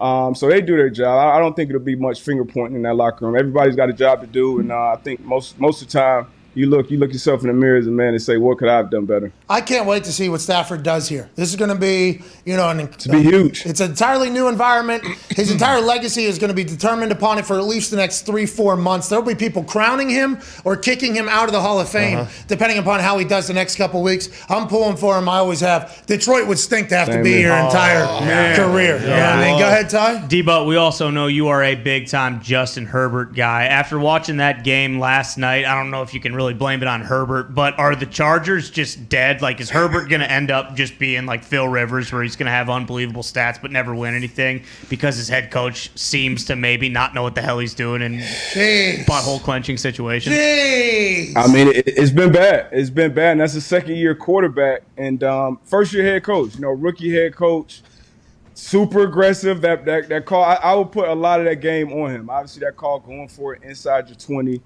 Terrible call. The timeout, who knows what would have happened in that situation, but terrible timeout. I'm sure the Steelers fans over there loved it. Yeah. But he made a lot of bonehead decisions down. But they got a lot of money over there to spend. I think Telesco is more than capable of building a winner. You still got some 5-star players on both sides of the ball. So I think the future's still bright with them. But you're going to go through those growing pains. And the AFC is happy that nobody has to face Justin Herbert in the playoffs this year, I'll tell you that much. What happens on the first 3 downs defensively? You look amazing. And then on 4th down, he's able to thread a needle and make an incredible play. This is what I always used to ask on the sideline with no say in the offensive strategy. We'd run no huddle and we'd walk right down the field. And then the next drive, all right, let's fucking milk the play clock a little bit. All right, cool, we're punting in 3 plays then. That is what I'm just watching. Why don't we do that? I guess there's strategy involved in all that decision making, but how come you think, is it the defense giving up more on those 4th downs? They're kind of they're playing a different style. Why did he seem to come alive in those moments where they needed a play? I would just put it honestly more so on the quarterback, or just not Herbert, but just quarterbacks in general. When the stakes are higher, some guys just really get better. And I think Burrow's another one who's young, but when the stakes are higher, they get better. And that's just what he was doing. And it could have been last night.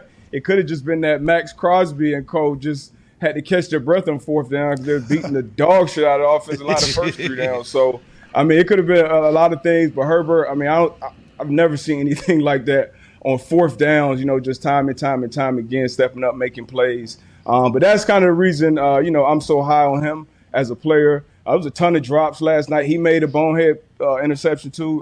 He threw to Casey Hayward, but he's a phenomenal player. I think it's a lot of those quarterbacks around the league. League's in good hands as far as quarterback goes.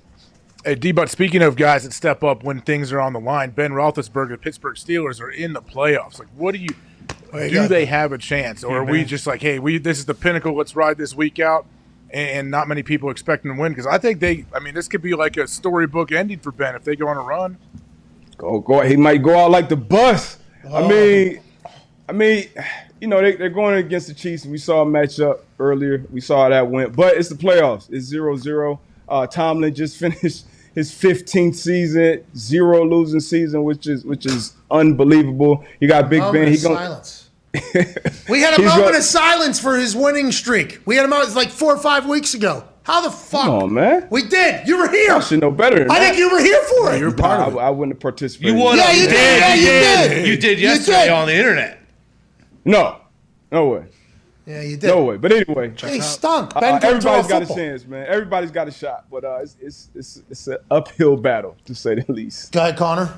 Yeah, D, but we were just talking about how the Patriots are going to be playing the Bills for the third time. As a defensive back, is there like an advantage for that? For instance, like J.C. Jackson against Stephon Diggs, they typically are going at it all day. Will that be something that'll benefit him, or will Stephon Diggs kind of know where he can win against J.C.?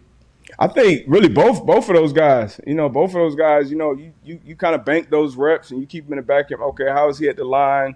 How does he play me in the red zone, the low red, third downs? How are they matching me? How do they follow me? So I think everybody kind of gets to bank those, the play callers as well as the quarterbacks.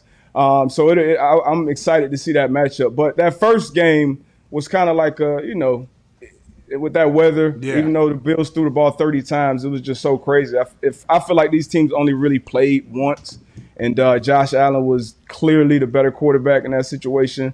I think that'll be the case, again when they match up again. But I'm leaning the Bills in that direction. But I think both guys get kind of equal footing when it comes to the advantage. Oh, dude, you're going to be joining the Colts next week. That's no. what D-But just said. That's what D-But just said. We'll be joining the other teams who lost and actually made it to the playoffs. You guys are with like the Giants, I can't believe that and shit. the Jags, and the Jets. All right, so let's talk about a lot of those situations. And we don't need to dive back into the Colts losing to Clown Town, USA. Hey, you got a first-round pick. Hey, how many clowns showed up in the stand? We don't have couple thousand, I think maybe 1,000, couple hundred. There's a lot on Twitter that were dunking on me all afternoon and this morning, and it was rightfully so. But let's talk about bad programs. Okay, one of them in the playoffs, everybody else not in the playoffs. There's a lot of openings all of a sudden. Chicago, open. Miami, open. Minnesota, open. You talk about Denver, open. Some good jobs that are open too. Jacksonville, open. Raiders, everybody's thinking maybe open. Which one do you think is the most desirable at this point, Darius Butler? Which one do you think is the whoever the prime coaching candidate is of the offseason is going to take first? I would probably say the best one out of all of those would probably be the Vikings job. Honestly, you're going to be coming in with a new GM. You guys are kind of going to be tied at the hip. Hopefully your egos can align and work together. You got Kirk Cousins, who I think is a good quarterback. He's a good quarterback in the league. Doesn't step up in the biggest moments yet, but a good quarterback that you're tied to at least for one more year. You got good players on defense, playmakers on offense. I think, and then you look around at division. Rodgers could be gone next year. He only plays for a couple more years at least. Justin Fields is young. The Lions are the Lions. So if I'm a coach, that's a division I want to go in. You got a nice, beautiful new stadium. I think the Vikings are probably the best job opening right now. Currently, who knows what's going to come next? Go ahead, Tone. Darius, call me crazy. Okay. With the weapons, I think they got a good secondary too. Good D-line potentially. Bad O-line. The Cincinnati Bengals, can they go on a run? Hey, we saw them go and beat Kansas City. And I think that's where everybody's crowning to come out of the AFC this year. But like all those things you mentioned, and then the quarterback has been special all year. And he's been one of those guys. He's I know what his second year now, but he's really, 25 years old, 24, 25. He's been on the big stage at LSU, won national championship. So this isn't new to him. He doesn't shrink under the light. So that's definitely not a team that anybody wants to bump into. The confidence is high. Off the field, his intangibles, leadership, his swag. I mean, that's a tough out for anybody. And they got Joe Mixon who can run. I mean, that is a big part of it. I almost thought to myself, well, they're in trouble for the playoffs because they got 3 wide receivers who got over 1,000, and Joe Burrow has that killer mentality that I think everybody should be seeking whenever they're drafting a quarterback high. How do you find out if a person has that or not? I'm not sure. Maybe have to go to Dr. Goldman standard, but Mixon can get loose back there. Yeah. And that defense hums, and it's going to be a tough good for the Bengals. They should build an indoor practice facility. How are the Colts not in the playoffs with the facility that we have? You think? Was there no extra reps? D-Bob, was there no extra reps out there? I don't know. Did they stink? I mean, what happened? Nothing. I mean, you were excited about him probably a month ago. You said, hey, Super Bowl, we got JT. And I was like, hey, man, Carson. I don't trust Carson down the stretch. But, I mean, that yesterday was bigger than Carson. Carson did stink, but it was bigger than him. The defense, the offensive line, both lines of scrimmage. We just didn't show up and make plays for whatever reason.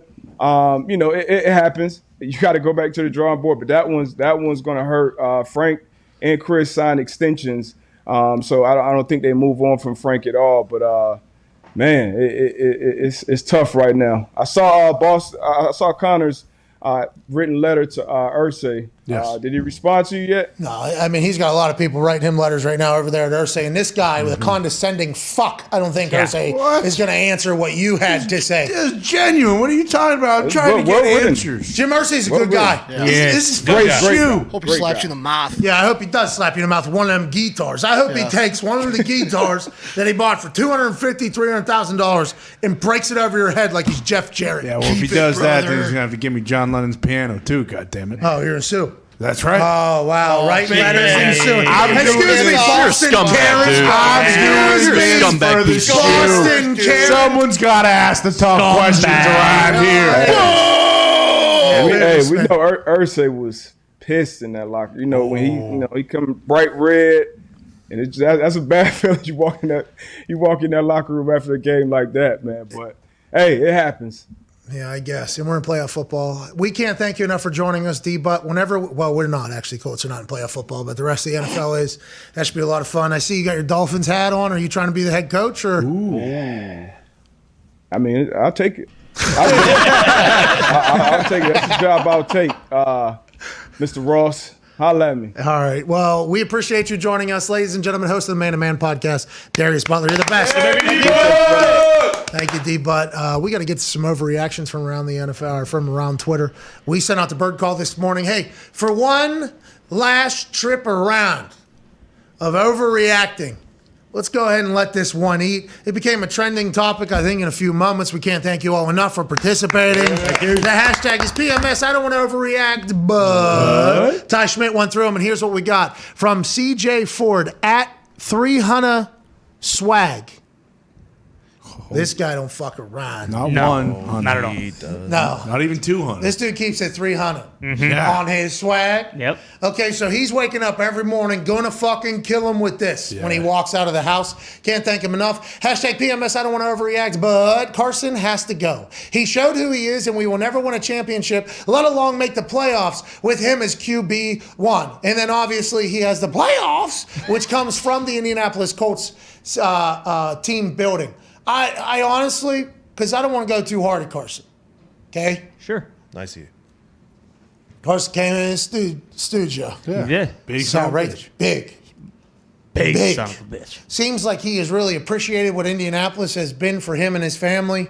He has enjoyed himself. There's been some big-time moments in some games where he has done well, and all of Indiana's like, all right, Carson, welcome. Great to have you here. Then there was a couple moments where he took a ball from his right hand to his left hand while falling into the end zone in the fourth quarter of a game and shot put it right into a guy's hands for a pick six against the fucking division rival. Yeah. Okay? There was moments where he sprained both of his ankles on one play because Aaron fucking Donald had him in a full wrap, and Carson said, nah, I'm going to make the play. In doing so, he pivots both ankles, throws Now he can't move for the next 5 weeks. What we didn't know was that was actually going to be a blessing in disguise, because once you tell Carson he can't move and he has to sit in the pocket and he can't extend the plays and try to give the ball to the other team every single time, we got better. He had to hand the ball off to Jonathan Taylor more. We got better. We found an MVP candidate. Our offensive line was moving. The defense was humming around. We got a Defensive Player of the Year candidate in Darius Leonard, who is changing the game with his punch-outs, knockouts, picks, everything like that. We're going on a run. So Carson was a part of some times in which I believed in the Indianapolis Colts. But I'll tell you what, he fucking stunk yesterday, dude. 4.4 QBR in a play-in game to get into the playoffs in Indianapolis. Can't have it, won't have it. It's going to be loud. But the Colts are going to have to justify having Carson as their guy and paying him as much money as they have him, so they're going to be by his side. He's going to come back with a full offseason, hopefully with no broken feet, and we'll see how he does next year. But goddamn, it's going to be tough all offseason to listen to people expecting Carson Wentz to be what he wasn't this past season. Oh, absolutely. Like, what an abrupt ending to the season that we didn't see coming for the Colts. And that's how it works when you get into playoff football, which this game basically was for them. They needed to win. But they're – with his contract, Carson's there, right? He's there next year? Oh, yeah. $15 million guaranteed. That ain't nothing. $200 and some million salary cap. Yeah. Let's remember. So unless they could trade him, right? That's the only way they could really move on. I guess they could cut him and eat it. Yeah, send him to Green Bay. Hey, you got Carson. He'll love it out there. Not you guys a will chance. love him. Bring Aaron Rodgers right over to the Indianapolis Colts. How you doing? Keep him moving. Win a Super Bowl. Hang real banners. Even swap? Huh? Even swap like that? I think so. I mean, I'm sure Aaron will be pissed. Even another chip on his shoulder. You know what I mean? Well, had that chip on his you shoulder. guys got Jordan Love. He could be the third string for the Packers. Carson behind Kurt Benkert. That'd be good. He stinks. I mean, the guy cares. Carson.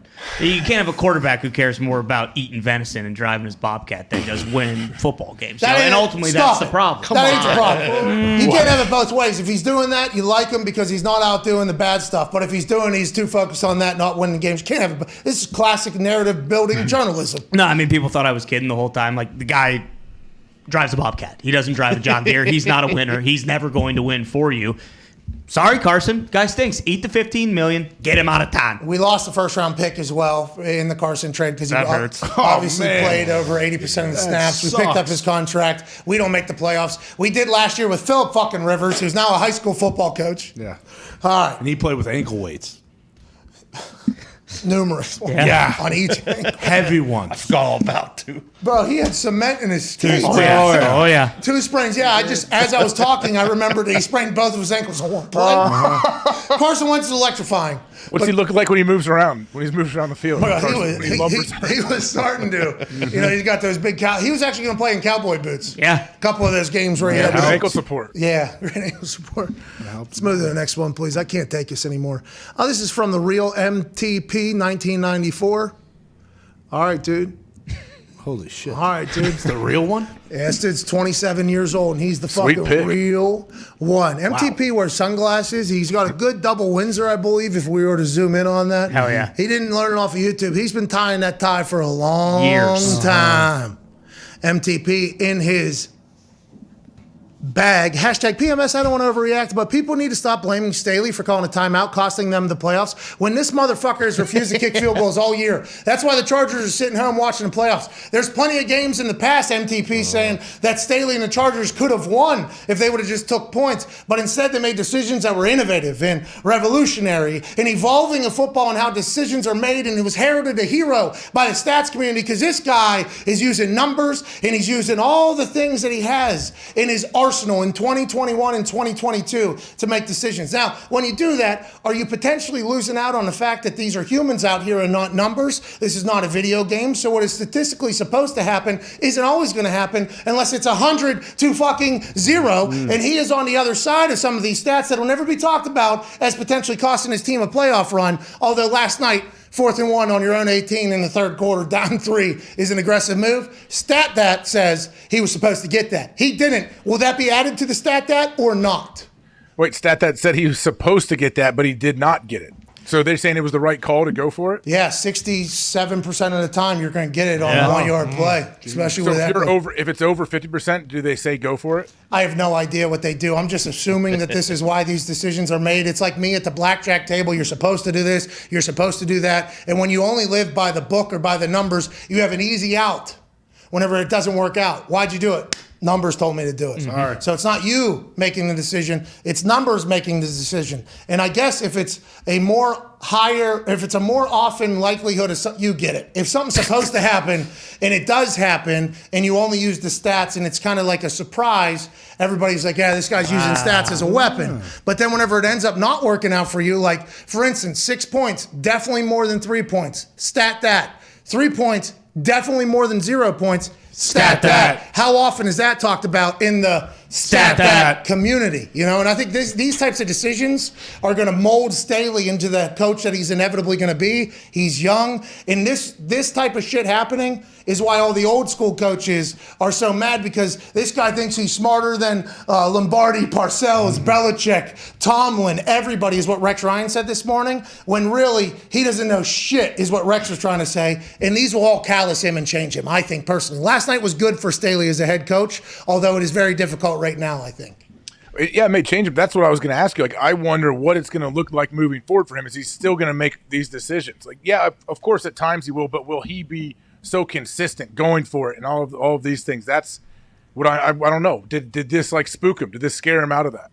Well, I think it will. I think naturally, right? The way and this is going to be a deep dive here.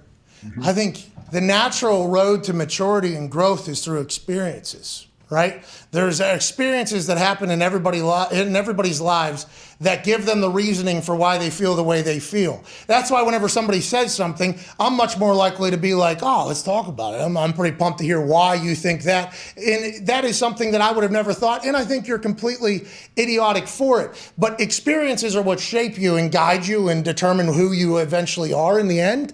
So Staley's going to experience this. This is going to be terrible. He's probably going to see some turnover in his staff. Some players are going to leave his team. He's going to feel the downness that he is in right now, getting dunked on by fucking everybody. And I assume he'll continue to evolve his decision-making process, or you just continue to use numbers and not take any blame for anything and just say the numbers told you to do that. Hashtag stat that. Hour 3 on the other side. Nailed it on a Sirius XM hard out. Fucking A, dude. Hell yeah. But I think that is what's going to be the case, AJ. Yeah, I think so too. I mean, we have no idea how successful he'll be. We know Justin Herbert. I think that dude is a special talent. But did you make it? Was I on here or was I watching when you said, like, is it going to be Phil Rivers where he just wins a bunch of games but they don't win a championship? Mm-hmm. Has big numbers too. Yeah, so that's when Darius was on. Yeah. Mm-hmm. And also Staley has to change. It was like 5 minutes. Jesus Christ. It was like 5 minutes. Never had a concussion. Staley's going to have to change too, because the numbers are going to change now because of the fact that he's failed so many times at it that it's not going to be at 65%. The numbers are such a large number that one mishap doesn't change shit. Okay. Which has been my entire, like, that mistake on that 4th and 1 on his own 18 is just going to get lumped into a much larger stat book that is just like, oh, that only happens in 16% of the time or whatever. It's like, well, if you fall in that 16%, you're fucked. You're completely, and I guess that can, life is all about risk assessment. That's right. You know, I learned that in the staircase. Mm-hmm. Sure. You know, the one where Ruben Pfeffer. No, David Rudolph. David Rudolph, dude. But yeah, also that the guy too. falls down. I don't know what Ruben Pfeffer. Elongated Polly. Yeah. You've seen it. Yeah. Philip Seymour Hoffman. Yeah. Rain Dance. Old school. Oh yeah. Yeah. Jennifer. Iceman. Oh yeah. That's what Ben Stiller is. He's a risk assessment guy. That's what he's doing. Oh, nice, dude. Mm-hmm. Yeah. Don't step on grates. Huh? Don't step on grates in the ground because you'll fall through. There's a percentage. Yeah. Uh-huh. AJ, your references are off the chain today, dude. Yeah. Thank you. I mean, you are batting 1,000. Ruben Pfeffer. I mean, I pulled that one out somehow. Yeah, that's pretty That's good. what we're saying. It's pretty good. I mean, I don't remember. I still don't know which character is Ruben Pfeffer. Ben Stiller. Okay, I didn't know if it was the guy who's shooting the hoops. Sandy Lyle. It's my fucking guy. Yeah. Hires that camera crew just to follow him around and says they're making a documentary about him. Yeah. By the way, he was also in Charlie Wilson's War. Very good. Yeah, boom. Very good. R.I.P. He's awesome. Oh, we should do an R.I.P. Have to. It's only fitting. Oh, yeah. God damn it. I mean, I don't know him from anything other than his stand-up comedy in Full House. I've heard hilarious stories, the same ones that you all have heard. But at 65 years of age, when he was back on the road doing comedy, hours removed from announcing that he is falling in love and addicted to doing comedy again, so it sounded like we're about to get a whole new chapter of Bob Saget. He is pronounced dead in Orlando. Rest in peace, Bob Saget, dude. Let's have a moment of silence for Bob Saget, please.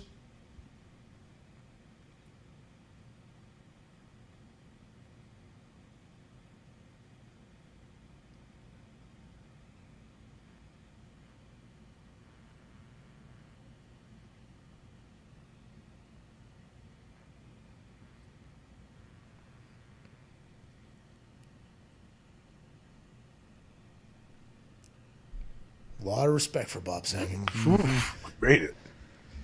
Thank you. Made what? We made it. Like Bob deserved a long one. Rest in peace, Bob Saget. That is a shame. We'll be back in about 5 minutes or so with Hour 3. We have Jeff Saturday joining us. He is electrifying on television. Yeah. He's going to have some things to say about the Colts. I saw him tweet me about punters yesterday. You know, Andy Lee had one slip out of his hand, which is a nightmare, which is why I licked my fingers no less than 2,000 times before every single punt. Because if you get a little slickness on the dryness, especially out there in Arizona, it's dry heat. That's right. That is a nightmare situation. And then obviously what was going on with Matt Hawk up there with the Bills, where he was literally punting 7 to 10 yard punts. Yeah. And it seemed like he didn't know why or anybody knew why. It's a tough time to get the yips. He'll get it back, though. That guy's an athlete. Yeah. Hopefully he'll get through it. We'll talk to Jeff Saturday in Hour 3. We'll talk to you on the 5 Hour Energy phone line, 1-833-4-McAfee, and we'll go through more #PMS. I don't want to overreact, but we're back in about 5 minutes. You are the best. Cheers.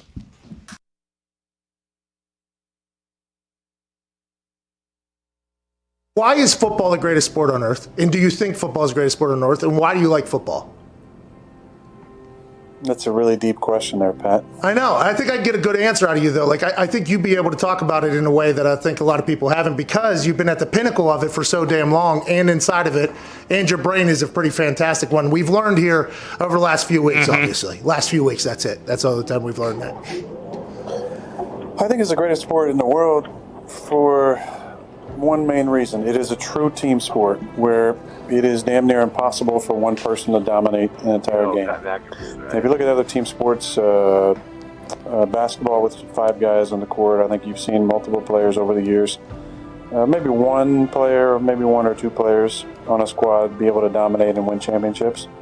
Baseball, you can have a dominant pitcher and win championships. Soccer, you can have a dominant forward and or goalie.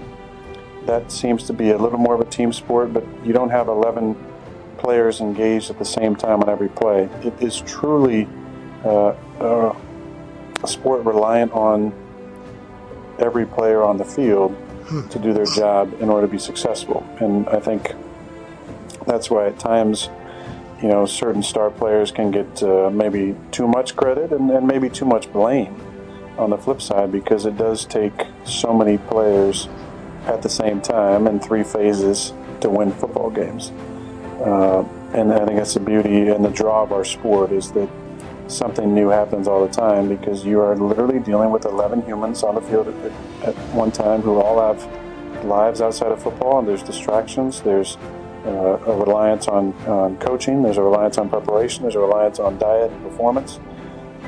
I just think there's so many facets to it that you see something new every single week, and I think that's the beauty in our game. When it comes to the love that I have for it, it's rooted, and I think like any player who's played for a long time, the love is not just about our sport, it's about competition. And I think there's nothing in the world for me that fills that need and that hole I have like competition.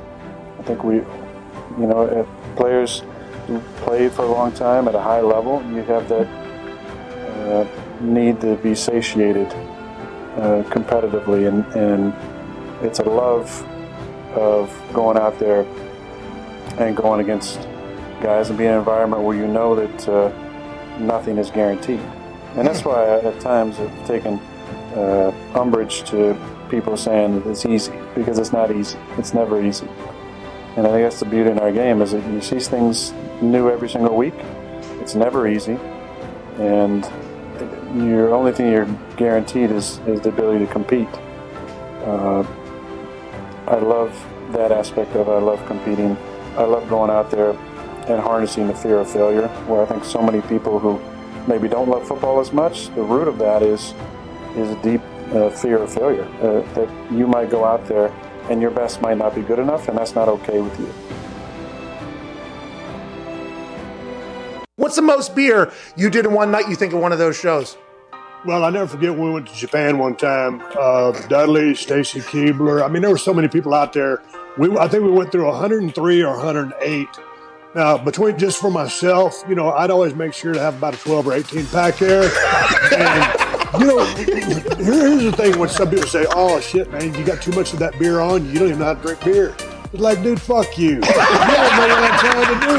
I'm trying to entertain 20,000 people in an arena. If I just go out there and sip it real properly, how fucking exciting is that? So when you're out there on an empty belly and you're shotgunning beers and all that shit's going in, the half that was going in was for me. The half that was going on was for them. Nice. But I'm telling you, Pat, when you shotgun a bunch of beers like that and you're drinking about half of each beer, you got a pretty damn good buzz when you come out.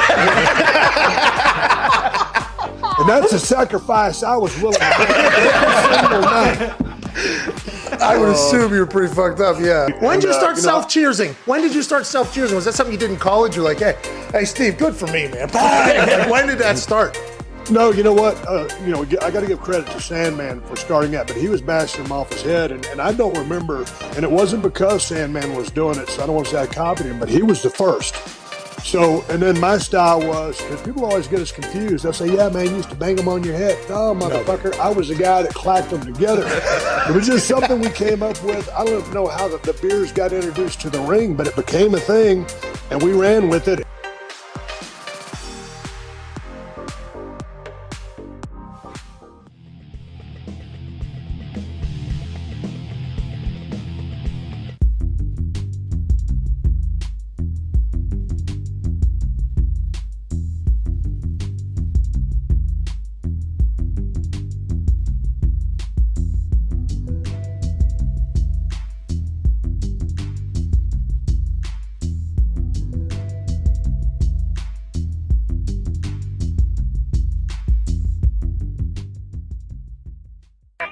The Pat McAfee Show.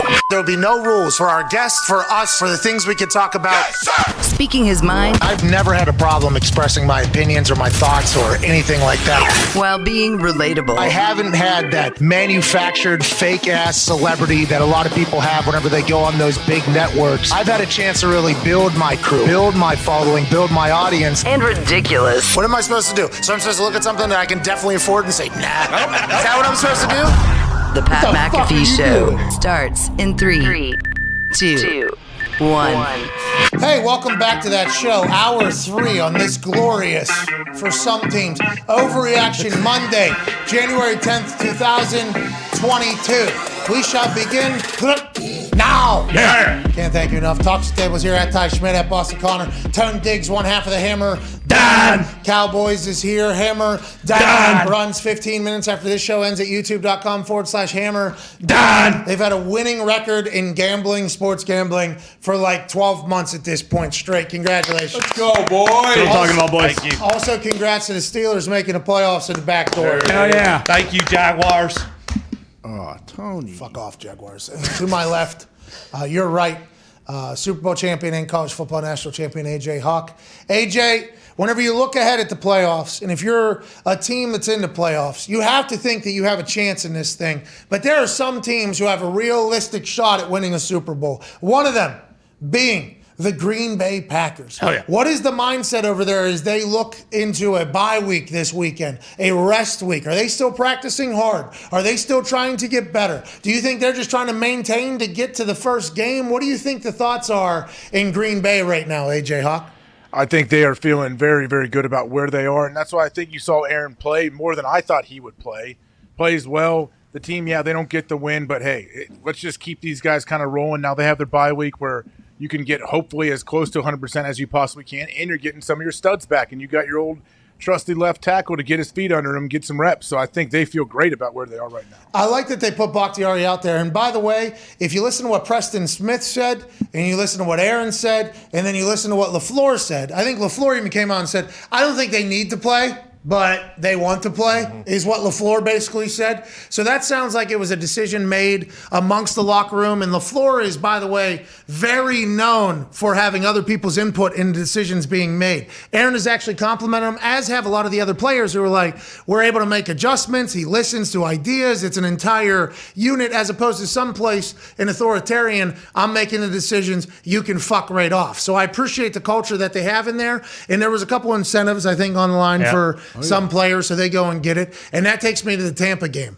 How about when Tom Brady goes back on the field to get Gronk his $500,000 on a quick little pass, and that entire moment being captured on the sideline? You think Tom did that because Tom cares? Or you think Tom did that because his entire friendship and everything of a moral code was questioned by Antonio Brown on a Full Send Nelk Boys Bobmentary podcast? AJ, was it fitting? Do you think Tom even heard all that stuff? Or do you think that was just a beautiful depiction of what Tom Brady is as a teammate, which everybody says, by the way, like top teammate they've ever had?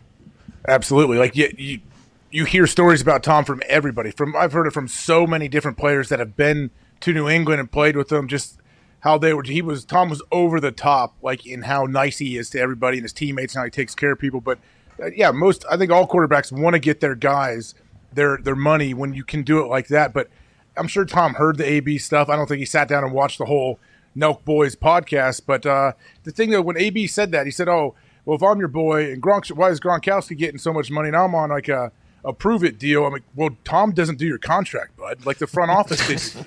Yeah, I had a lot of questions about that as well. Unless Tom was going to Greenberg and Light and saying, this is how much Gronk needs, this is how much AB should get. I don't know if Tom has that much control over it. That was fascinating. But then a couple days later, realizing that Gronk actually had incentives in his contract as well that were pretty large in $500,000. It was like, well, he also has a earn it type deal, which I believe is what Antonio Brown described it as. And also two very different pasts between the two. And I'm not saying that you can't change and become a different person. Gronk was on the top 100 team, held in very high regards by everybody. AB differently, but AB still fucking hell of a football player. Yeah. Hell of a football player. And that thing was interesting. He was wide open in there, man. Oh, yeah. He had a moment of silence for himself, dude. That was amazing. That was one of my favorite parts. Yeah. So a couple of my favorite things that have ever happened. Quinnen sneezing, blessing himself. Right. Thank you. Yep. Antonio Brown, moment of silence for me. All right, thank you. Thank you. That was awesome. How do you think they felt in the room? Well, I actually was watching. Hilarious. Menery was actually going to stand up to give the moment of silence, and by the time he got up, I think at the front of his seat, it was already over. So he didn't get a chance to really do it in full favor or whatever. But that took over the internet immediately upon me taking to the Scott of Connecticut. I was following along with so much intrigue because he was very wide open, very, very wide open in there. Had his side of it, how he felt about it. He's very confident in himself. I think all the people that were attacking him for maybe his mental health, I think he was very comfortable with everything that had happened, why he did it and everything. I mean, I don't know if it was better for him in the long run with the NFL. I'm not 100% sure of that, but I do know that he's from the pit, not the palace. Fucking run it, style it. From the pit, not the palace.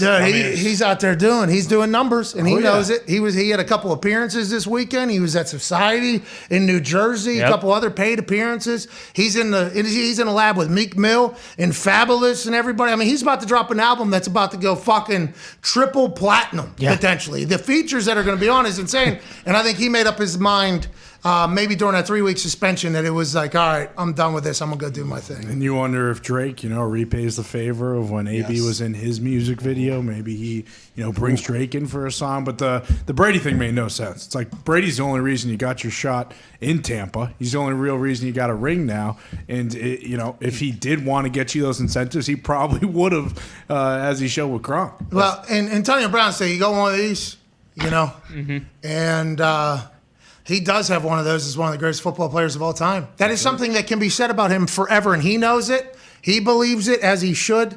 He was a game changer, but it did appear as if he had no idea about any of the stuff surrounding him potentially. Yeah. Not only currently, but just throughout his entire career, which I respect. You got to have those blinders on. You know what I mean? Got to have those blinders on. I respected it. At times I'm jealous of people that could do that. They can just everything. There's a absolute chaos and tornadoes swirling around their whole life, and they're oblivious to it. I'm like, man, that would be amazing to not worry about any of that. Just be able to go to bed at night like, yep. I'm the best. I'm from the pit, not the palace. Run it. Style it. I mean, think about it. If you could have a moment of silence for yourself and everybody complies and they're all in, like, that's amazing. We need to try to do that. Like, if you go on another show, please get yourself a moment of silence. I don't want to take his thing. I don't want to take his thing. No, it would be honoring his thing. Like, you would mention it. Hey, just like AB, like my boy, let's take a moment of silence for myself. So you're saying, like, when we do the why, we're honoring Stone Cold Steve Austin. Yes. So if I was to go do another show or an interview, by the way, since we're here, I would like to have a moment of silence for me, please. Shut it. Thank you. Okay, let's go on with the conversation. Yeah. He planned that, right? I think he might be Kris Jenner Kardashian level schemer. Yeah, he told Ava Longoria the night before that he was going to do it. Well, I don't think that was her name at all, but he's talking about the toilet licking thought, Ava Louise. Have a little respect for Eva Longoria. Yeah. Jesus Christ. Eva Longoria? Yeah, used to be married to Tony Parker. I thought she was a baseball player. Oh, yeah. Evan Come on. Longoria. You're great right there. third baseman. Yeah, you're right. You know. I'm a big baseball guy. You know. All right, what's up? What's that?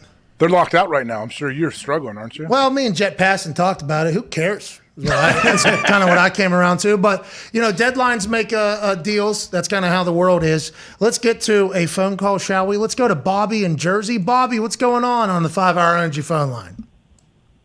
Hey, shout out to you, Pat, for being the fucking man. Congrats to you and the boys. Well-deserved.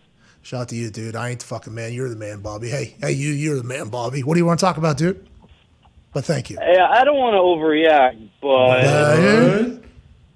that team in the East, they traded away their quarterback, got a new coach, and I think they got the coach of the year, Nick Sirianni.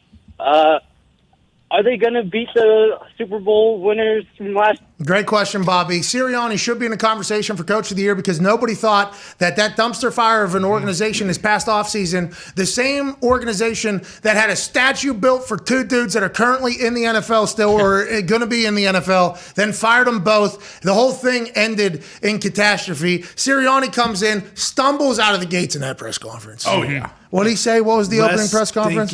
Less stinky, more athlete take over. E. That's what we preach here. And everybody's like, oh, okay, good. The Eagles are just a dead program.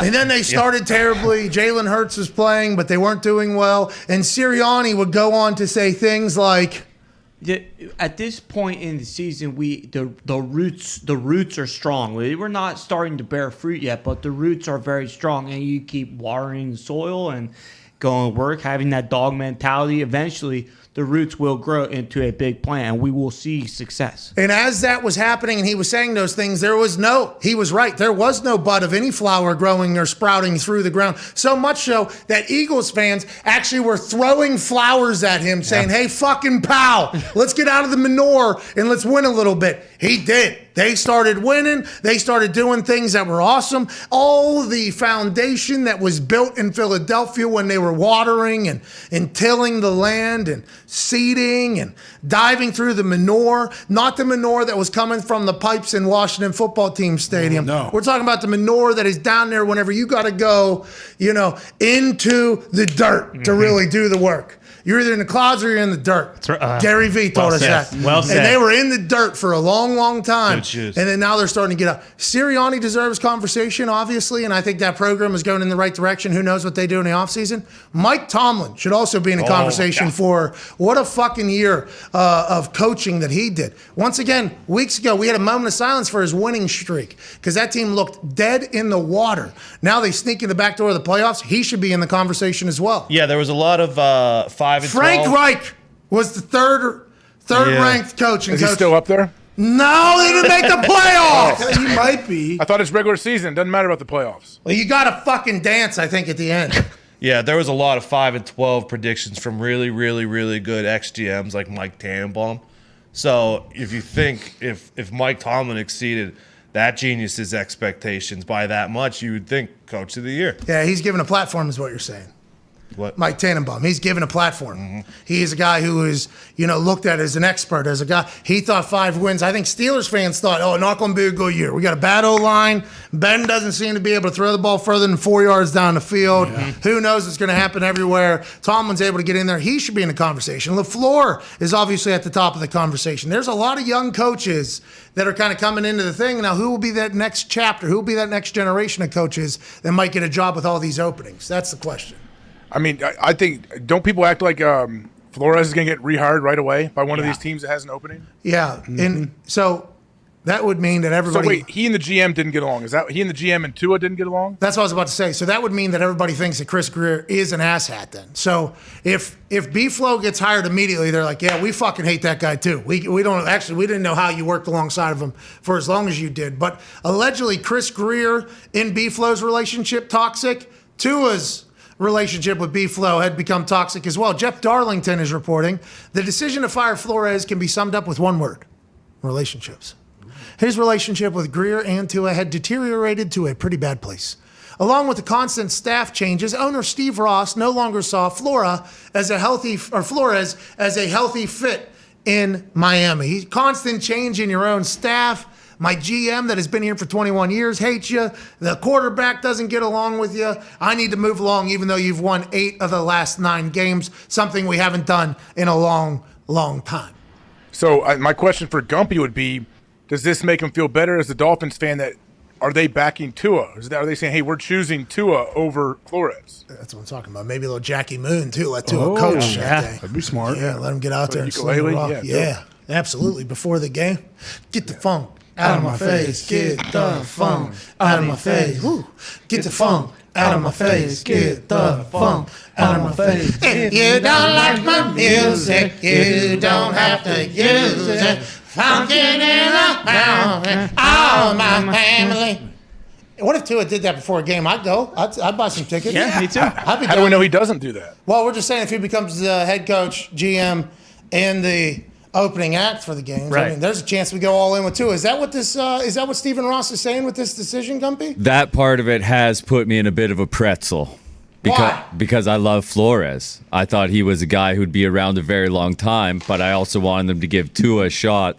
So now my brain is in a pretzel. Yeah, Stephen Ross says, hey, listen, Gumpy, you got one of these? This is what we're trying to get here, dude. Yeah, don't worry, Steven. We ain't ever getting one of those. Well, a lot of people are making comparisons to when the Detroit Lions said, Jim Caldwell, you won for us when nobody else has won for us, but you haven't won enough. Get the fuck out of here. See you later. Yeah. Jim Caldwell now back in the conversation for head coaching roles. I'm pumped for him. I'm excited for him. And whatever organization or program gets him, I assume Tony Dungy was campaigning for him last night on Football Night in America. Yep. And I don't want to double down or anything like that, but I enjoyed the hell out of Jim Caldwell as a head coach. I think a lot of people did. He ran into a case of Peyton Manning having a broken fucking neck. Our team's stinking. He gets fired. See you later. Just 2 years after leading a team to the Super Bowl and an undefeated team. Then he goes to Baltimore. They win a Super Bowl. Yeah. He goes to Detroit. He wins there. They fire him. You didn't win enough. Then he kind of disappeared. I think worked on his golf game. Said, what the fuck? And now he's back in it.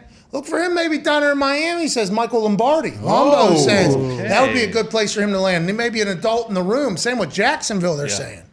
Oh, man. So the program in Miami, it had to be going bad for a while now. Do you think Flores was just completely caught off guard by this? He had to feel like, hey, things are not going well here, at least in the front office. I wonder if he wondered which side ownership was going to side with. Because I think that is what Ian alluded to, or somebody on the internet, or maybe it was Jay Glazer yesterday. Jay Glazer said there's a lot more problems in the organization than B-Flow. Yeah. I'll be interested to see how that pans out. So I wonder if B-Flow thought, is Stephen Ross going to be on my side, or is Stephen Ross going to be on Chris Greer and probably others within the building that did not get along with B-Flow? So I don't know. I maybe he'll tell us that someday. He said thank you to the organization. He was very classy. I'll see you down the road when I go up to New England. Yep. I'll see you twice next year. Mm-hmm. We're going to go ahead and do the damn thing. Matt Patricia's back from his stint in Detroit. Boom. I'm back. I mean, we're all back. How you doing? Keep it moving. Bill O'Brien is allegedly getting conversations. Look for him to be back maybe somehow running a consulting role for the New England Patriots next year. The band's getting back together. I don't know how this playoff is going to go, but it feels like Bill Belichick's pulling all the strings. Oh, yeah, absolutely. And Gerard Mayo's getting an interview, I think with Chicago it was, and then Denver. Okay, yeah, and you probably would assume that McDaniels might get back in there, so it really could be a homecoming. B-Flow comes back. Bill O'Brien says, you know what? Mac taught me the playbook at Alabama. Why don't I just go to New England and start coaching for him, too? I mean, shit, who knows what's going to happen? Peyton Manning might join the Patriots staff at this point. Peyton Manning's going to get into ownership, allegedly, alongside his dad and brothers. Good luck to him. That'd be cool. To see a former player owning a team. Let's go to the phones again. Let's go to Mario in California. Hey, Mario, it's Luigi. Hey, Papa la Papa. Hey, how's the gabagool out there? Hey, how's the family? Mario, Luigi. What's going on, man?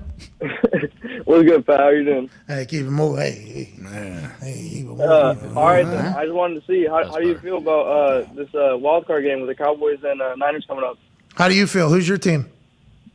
I'm a Cowboys fan from California, so I can't really afford to have them lose to the Niners. You know what I mean? Yeah, the Niners fans will probably dance on Mario's Versace real estate. You know what I mean? Yeah, but he'll be able to go to Fazoli's after, just in case. Hey, send some Fazolinis, because there is a Fazolini in California we learned this weekend. That's right. Gabagool, not too shabby. They got those chicken Parmesan nuggets. Oh, man. Nothing better. Pick those things up. Top notch. You can But dunk. the breadsticks. Oh, piping hot, obviously. Naturally. They're going to get sued with how hot those breadsticks are. One of these times, yeah. McDonald's had the coffee incident. Yep. That's right. There's going to come a time where the Fazolini family is going to have to defend themselves against the piping hot breadsticks that burn somebody's mouth or paints. People understand, though. I mean, it's authentic Italian cuisine. You know, the gravy is better than just about anywhere else. People get it. What gravy? That's a sauce you... It's fucking called marinara gravy? Uncultured swine. True Italians do. Come on. Hey, why don't True you... Italian. So why is Pat here then? If true Italians do. Whoa. You see his fucking pinky ring, pal? 0.0001. No. That ain't the case. 23andMe didn't give that. I was 0.01. And then you put this pinky ring on. Boom. 0.1. How you doing? Keep it moving. How's the gabagool? Okay? Fucking enough with your shit. Fair enough. Enough with your Italian slander and shame. This guy. What's this all about, Nick? What's this all about? Typical Ohio bullshit. Yep. It is. It is. Why are you asking a real Italian? What? He doesn't know. You're asking a real Italian coming from What? a fraud like yourself. Whoa. Agent. Whoa. Bhagavan Pat, the Italian. Whoa. What's that about? Oh, my God. What the hell? My wife and I tried to watch that documentary. We got saw a little bit. 6 minutes in and said, all right, I'm about done with this. Yeah, the doc, that guy who just, I guess he's not a doctor, but he does actually claim to be. Yeah, Doc Antle. Yeah. Animal He's an MD, I thought. Doctor of animals. Yeah. I mean, let's go to the fence. Like Dr. Doolittle. Let's move along. I'm an actual Italian. You would never understand. Okay, you would never get it. You. Yep. I'm Irish, German, and a little. Mm-hmm. They know. Let's go to Lewis in Mexico. Aloha, hola. How we doing? What's going on, Pat? What's up? Houday Nation, all the way from Guadalajara, Mexico. Hey, let's go! Houday, Guadalajara. Now, where's Guadalajara at, Lewis? Guadalajara is towards the Pacific Ocean, kind of on the southwest of Mexico. Okay, real far from here. Not the salt side. Yeah, it's super far, man. I'm an Ohio boy, but I came all the way to Guadalajara back. Oh, you're on the run. Nah, man. We're back here supporting the Bengals all the way from over here. It's been a long journey, but we finally got a boy in Joe Burrow. And I don't want to overreact, but Jamar Chase officially should be named Offensive Rookie of the Year. I think over that's Mac Jones. Hey, we think that's probably going to happen, don't you, Lewis? Is that the word down there in Guadalajara? Probably going to happen for Jamar Chase, not just the Houday Nation, but also I think the NFL recognized that as well. It should be, because he is the most dominant player in his position out of all the rookies. I think it should be Jamar Chase. Okay, great call there from Lewis. We got somebody listening in Guadalajara. Yeah, That's a long ways away. How you doing, international show? Aloha. He was the favorite going into last week. So yeah, I feel like Nosh might get a little more. Zito just said something in my ear, but I don't know if I'm allowed to say it or if Zito should say it. Yeah, go Chivas. That's the soccer team. Hey, go Chivas!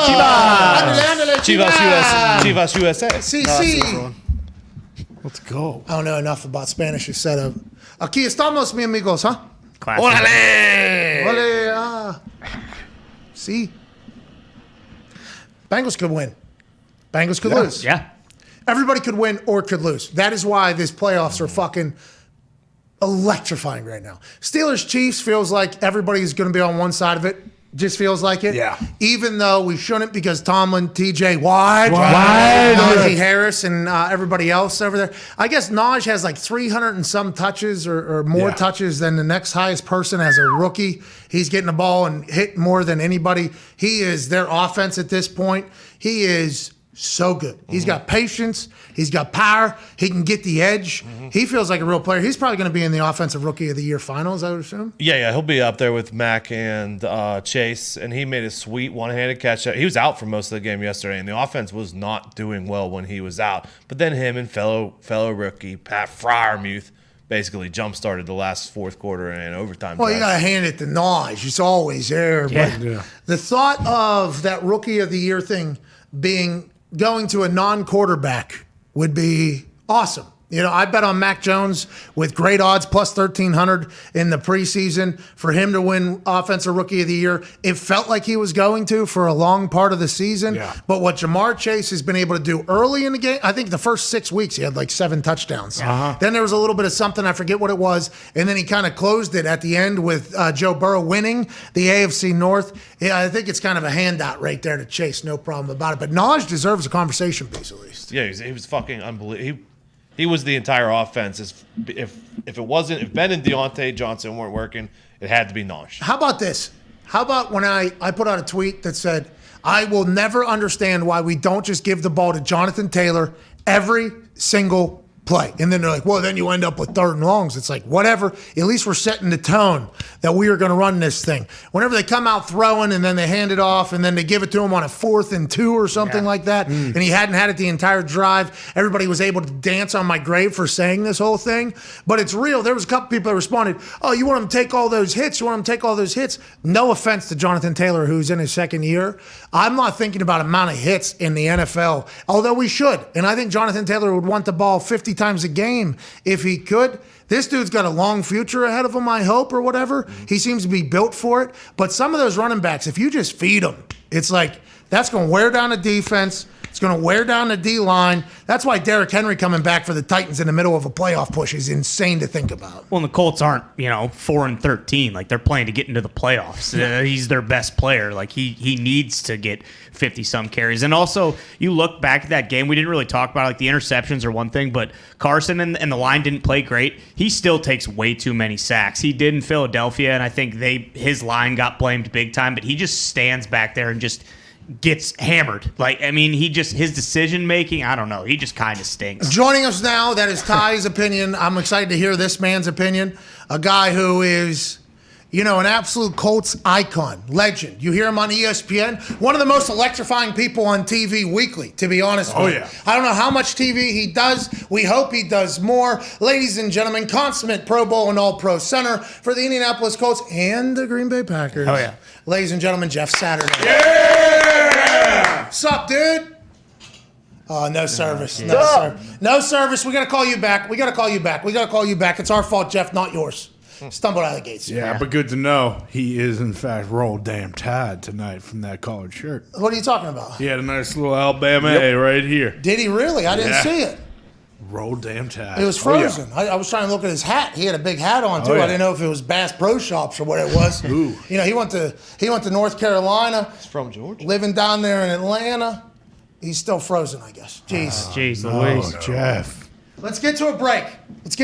Let's figure out the Jeff Saturday connection. And then when we're back on the other side, I am very, very, very excited to hear what he has to say. Yeah. He's going to have takes on the entire playoff setup, all the games that we saw yesterday, the upsets, the coaches firing, and selfishly, I'm excited to hear why he thinks we lose to the fucking Clowntown Jags. Yep. Whenever we're playing at the Jags, whether it's in Duval or in London, what is the case? Why did they not look inspired? Can't wait to talk to captain of many teams, leader of men, Jeff Saturday in 4 minutes. We'll see you then. Speaking his mind. I've never had a... Hey, after death, what happens? Bill? What happens after death? I don't know. I have no idea. But I know there's nothing that's mad at me. That's good. It's just so stupid. Because he created everything. Or she. She. Well, definitely a she, because God doesn't take responsibility for his own actions. What, you set me you set me up. No, I just don't understand. Like, yeah. If you just watch nature videos, you can't believe in a God that cares. Okay. You know what I mean? I watched this one time, this fucking baboon or a little monkey. There was a baby gazelle, and they go after him if they can get him. And he got it away from the mother, and the mother can't get rid of the thing, and he just ripped the thing and just started eating the thing alive as it was screaming in agony. And I'm just like, you made something that did that? Or like rabbits? Like their whole fucking purpose is just to be eaten. They have no fucking defense, just fucking hopping around. Just complete jerk-offs, right? And then they just like, their only survival is if we fuck so much. We can stay out in front. Like they're literally designed to keep everybody else alive by being eaten alive. So you think there's some flaws potentially in the entire... No, I just think that, like, if there's a God, right, and he made all of this shit, or she, right, or they, or the deep state, man, I just think that, like, you know, he did what he did here, and he just moved on. Hell of a machine. 310J, dude? Oh, top of the line. That's when they were singing about being sexy. That's right. Yes. The 310J, when somebody saw it, that's sexy, and he was like, the country music, you're right, it is. She thinks my tractor's sexy. Oh, look at that. Hell yeah. Hell yeah, dude. Hey, that's got a good cockpit in there. Yeah. Kind of looks like the Pope Mobile with all the glass around the top there, but it ain't no Pope Mobile because this one's fucking breaking grind. Hell yeah. Party in the front, business in the back, am I right? Well, I do believe we got business on both ends. Yeah, that's right. Yeah, the plow down there in the front is, although a good time. It is a good time to get that thing going. Fun. Business is being handled, dude. Getting plowed. And then on the backside, you know, whenever you start cracking earth. Oh yeah. Oh my You God. need the excavator back there, the big dog. And you know the thing about the seat on this 310J, it turns. Yeah. It does. So it's always in the front. You know, whatever you're working on, business can be on the front, both sides. That's right. Controls all around. We worried about those front tires? No, not at that's all. how they roll. No, they survive anything. Those are standard Deere backhoe tires. Look at the back Someone like you tires, might be worried Foxy. about Yeah, exactly. Foxy. I'm just asking questions. Foxy, it ain't about the front wheels. It's always about the back. That's right. All right, because these rear wheel powered vehicles that you would never Yeah, understand. you don't know anything about that, Foxy. You have no idea. I would not know. Wake up. I got friends that know. I don't know. Listen, when you're drifting gears, okay, on a rear wheel, especially for 600 some ponies, you got to watch for like any, you know, plot holes or debris. Of course. Because you can and then hit a tree. Because the back end kicks out. And then you won't drive that car ever again. Because how are you not supposed to drift it? And I guess, how are you not supposed to hit another tree? Yeah, right. That's my life. Doesn't have to be yours, though. Thank you, Andrew, for calling from the 310J. That's a beautiful piece of machinery. It is. Gorgeous. Take that thing another round. Oh, look at that thing prop itself up. Lift kit. That's why the wheels don't matter in the front, pal. Yeah.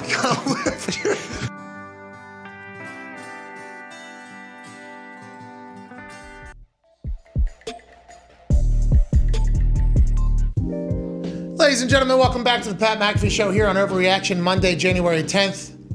The regular season of the NFL has come to a conclusion. 18 long weeks of magic, 17 games. Now we're looking ahead to playoff football. One team that would not be a part of playoff football is a team that I actually thought had a chance to go on a run.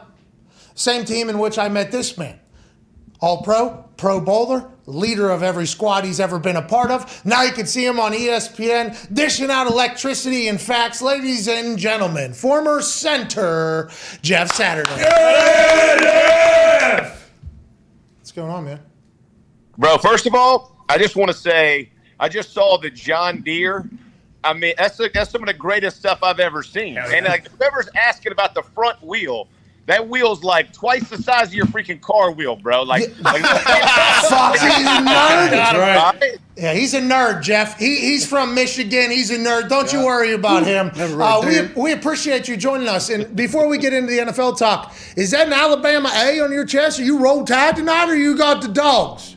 You see that A, but that's roll tide, dude. My daughter goes to school there, so I got to be Roll Tide, dude, all the way. Hey, I respect it. You're down in Georgia. That's probably not a very fan favorite reaction or take, but good luck to both teams tonight as they play an incredible national championship. Hell yeah. Good football. Let's get into playoff football in the NFL, Jeff. This is the best time of year for everybody. 18 weeks, 17 games, and somehow we had a MVP candidate, a Defensive Player of the Year candidate, and Coach of the Year candidate just a week ago. 3 of them, 7 Pro Bowlers, and we lose to the goddamn Clowntown Jacksonville Jaguars, and we're knocked out of the playoffs out of nowhere. Did you see this coming? How does this happen, Jeff? What happened to the Colts, and what happens next year?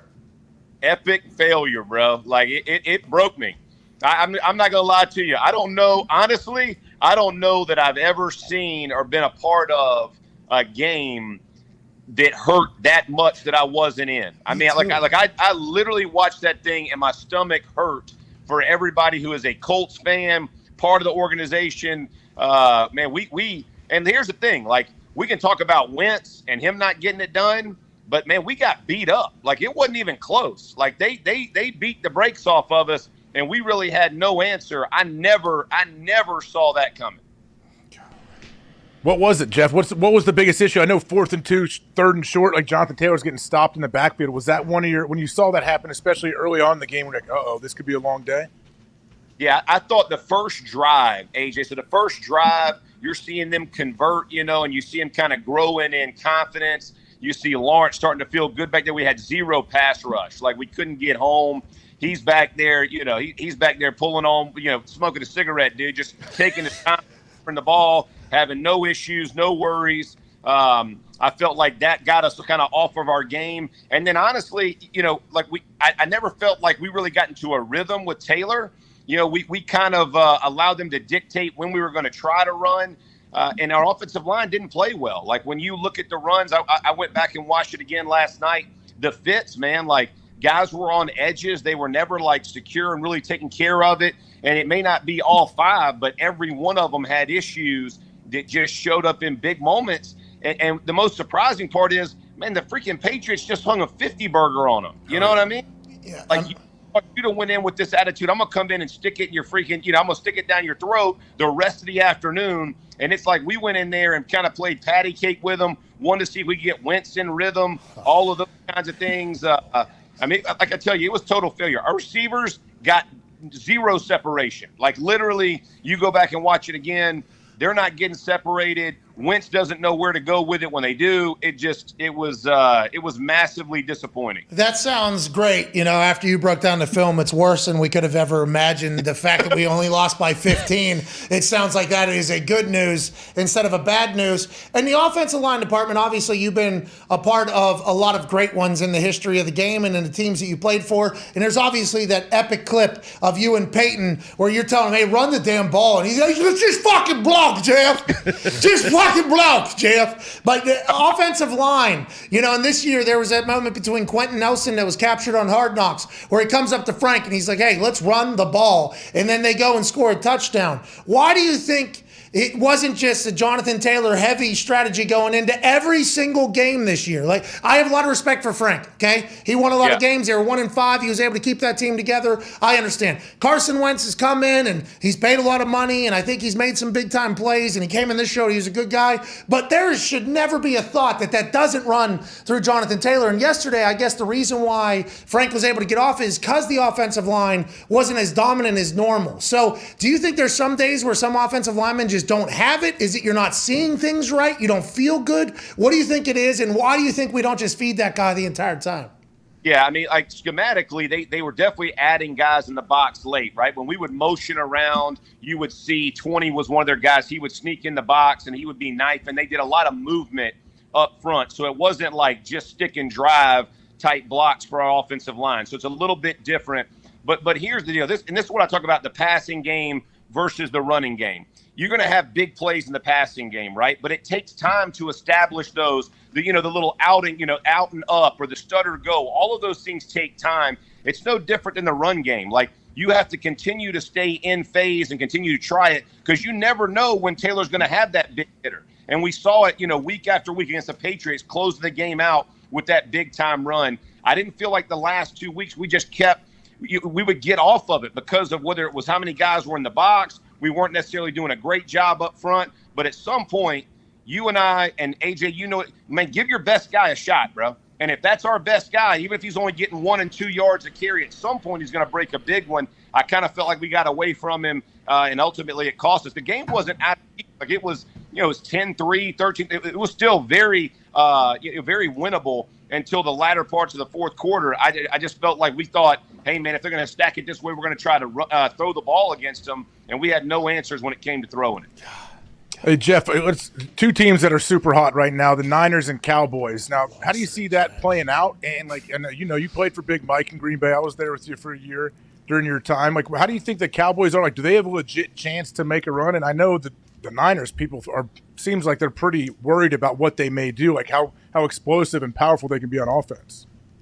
Yeah, I would say this. I've gotten blasted about saying this about the Cowboys. Here are the two things. I don't feel like the Cowboys are physical, and I don't think they're especially explosive. And those are two things that concern you from an offensive perspective, right? Is they haven't really done much. Now, everybody's going to go, oh, man, they just, scored 50 against the JV team for the Eagles. But if you look at their last games, it's like Washington twice, the Giants, the Eagles who aren't playing half their roster.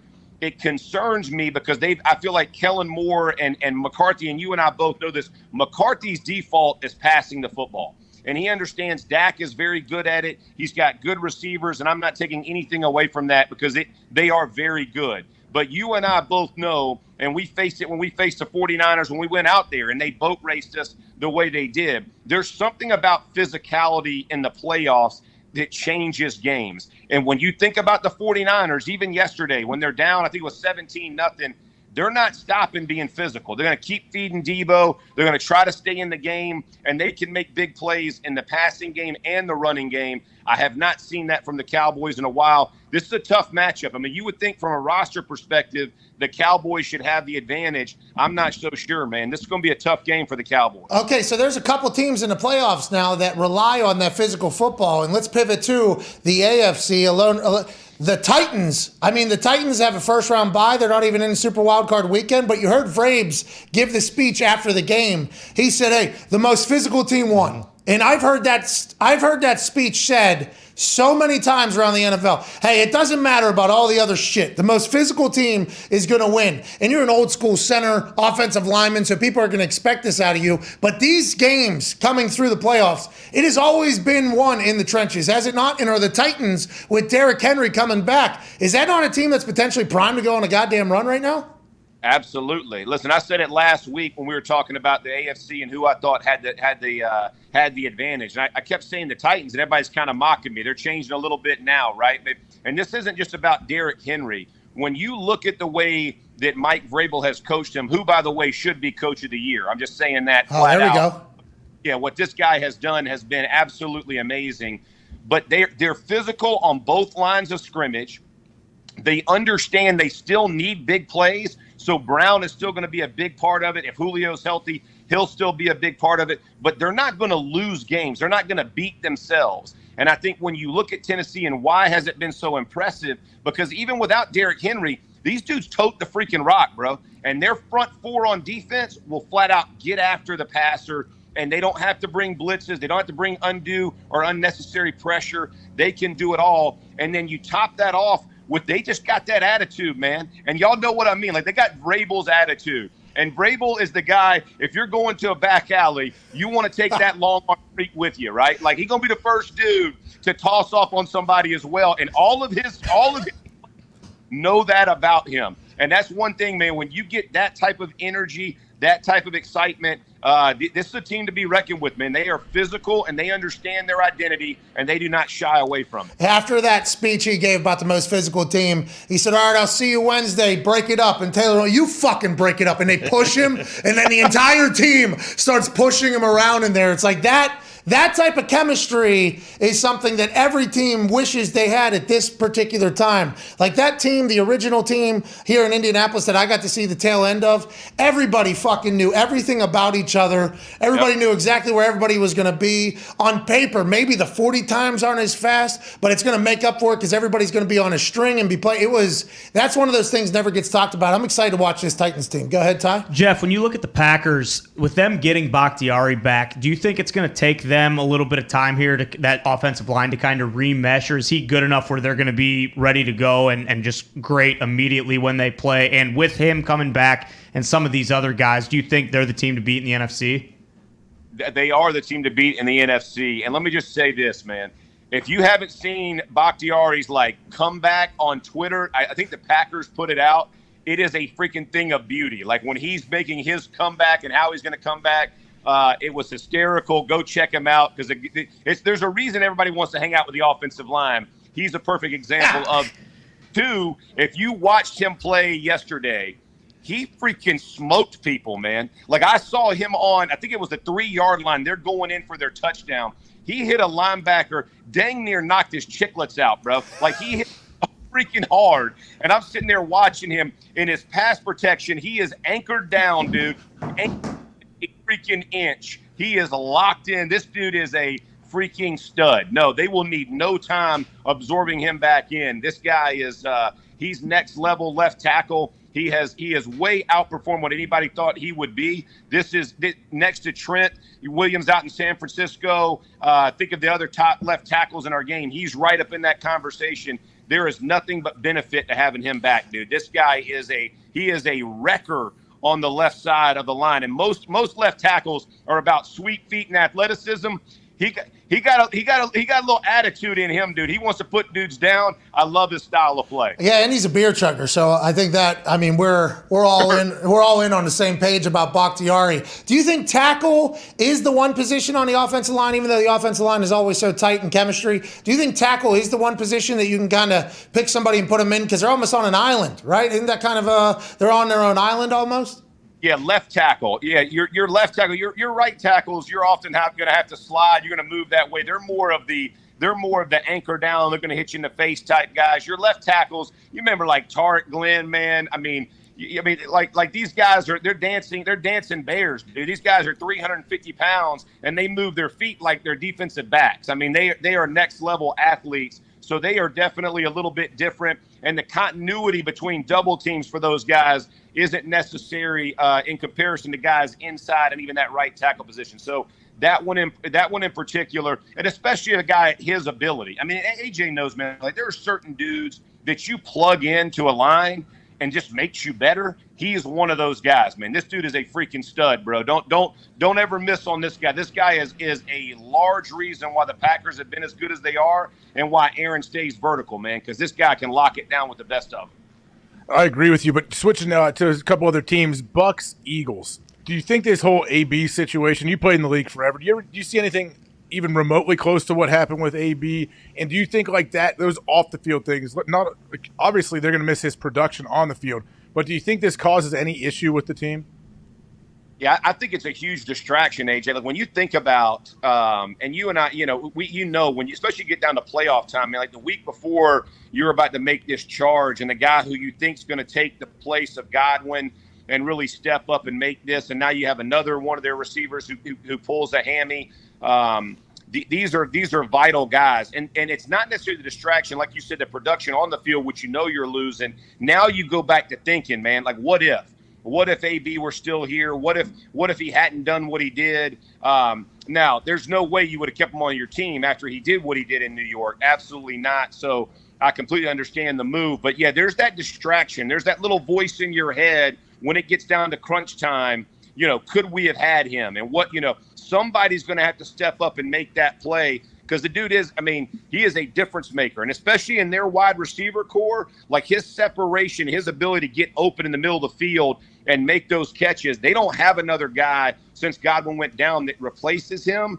That is a big loss. And when you get into crunch time in the playoffs, it's players, not necessarily plays. It's going to be a big loss for them. Antonio Brown, one of the greatest football players of all time. I think that is why all of this has happened. Be who you can afford to be. He's one of the greatest of all time. Hey, Scoot, Scotty Miller. I look for Scoot, Scotty Miller all the way back. Go ahead, Connor. Yeah, Jeff, a lot of coaches got fired today. Are you surprised by any of them? And for those teams, do you think it'll be difficult for them to kind of change their philosophy and pivot their style of play based on their new coach coming in?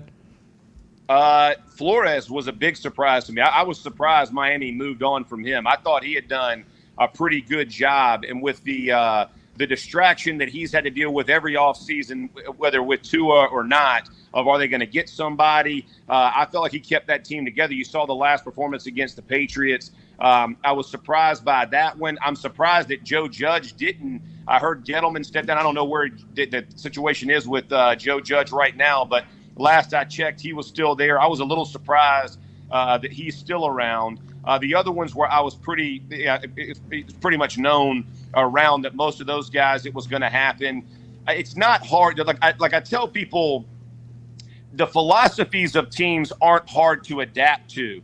It's the continuity of finding, like, once you hit the field, there's something about when you're practicing, it's all going to look good. You can look very polished. It's when you have to make in-game adjustments.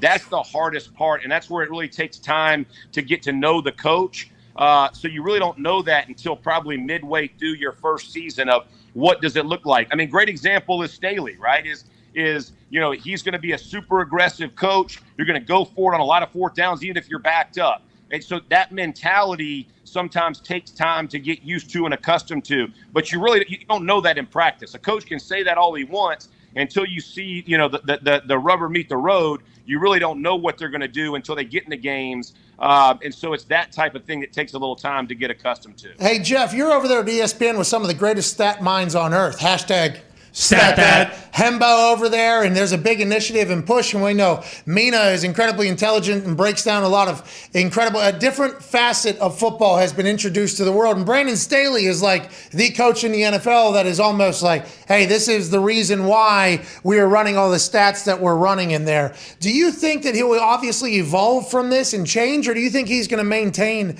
his consistency of being, on our own 18, 4th and 1, third quarter, 3-point game, playoff berth on the line. Neither team has really done anything. You think he's always going to do that, or he's going to learn from this, right? This is going to be one that he's going to get calloused up from and kind of adapt his style from? As Howard Mudd used to say, that rat just died. We will not do that again. That backed up on our own 18. There's not going to be very many defensive players on his team. They're going to be appreciative when you're back. You've already given them 3. Now you've backed us up. No, I think you learn as a head coach. I think you learn as a guy who's having to make those strategic decisions. I don't care what any percentage says. You're down 3. Your defense can punt away. They played better. Like, there's ebbs and flows of games. And once defenders begin to kind of know you and kind of get the mark on you, defensive guys would tell you, man, punt it and let us play. We can either get a turnover, we can back them up, we can flip the field.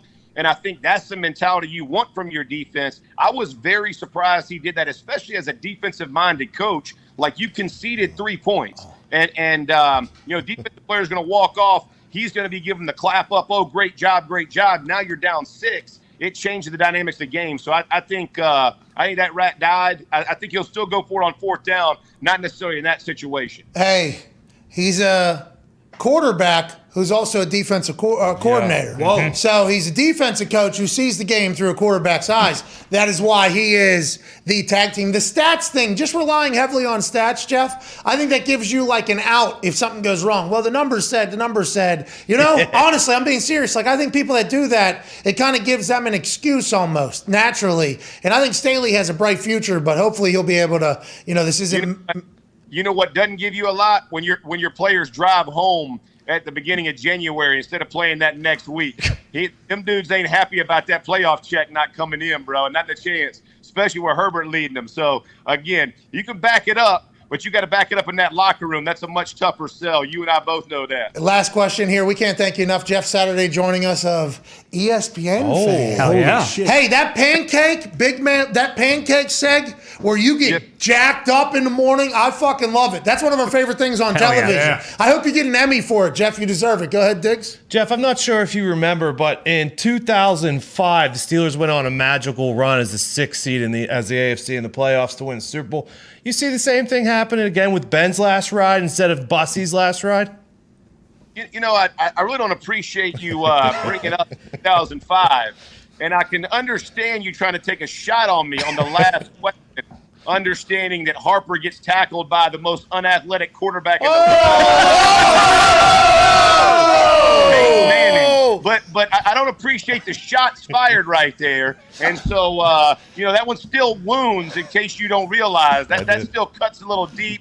I do, but in all fairness and honesty, dude, I am so fired up for Tomlin and Roethlisberger, man, that they made this run. It answered so many questions and shut a lot of people up. Man, Tomlin is the dude, bro, and he is an incredible coach. He gets the most out of his guys. It's been a fun ride. I hate that my Colts had to be the catalyst to get them in the playoffs. So not only did you hurt me in 2005, thanks for that question. Salt the wound again today. Sorry, Jeff.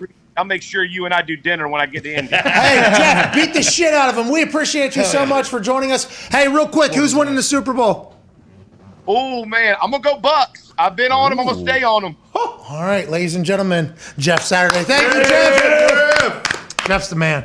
Jeff is the man. Hell yeah. He's great on TV. I don't know how often they have him on TV. I think he has a certain amount of appearances. I don't know if he's in Georgia right there. He should. Why is he not on TV? I don't know. Good question. Get him on TV. Yeah. He's fantastic. I'm happy he ventured into the sports media world. AJ, this show's coming to an end, dude. And then I'll see you in about 2 hours or so, right? Yeah, all right, we'll see you. It should be a great game today. I'm glad it kicks off at 11 p.m.? Whoa. Give or take. There's a lot of concerts out there. 8:27. I think we're going to see Katy Perry and Avicii. Oh, Katy Perry's here. Really? Avicii. He's back? Halftime show? Daniel Carson? Come on now. What? Nothing. Rest in peace, Avicii. Okay, I don't think he's going to be there tonight. Are you being serious? Is Katy Perry performing tonight? I think so. Or whichever. There's a song that is there. It's happening outside. I don't think it's happening inside.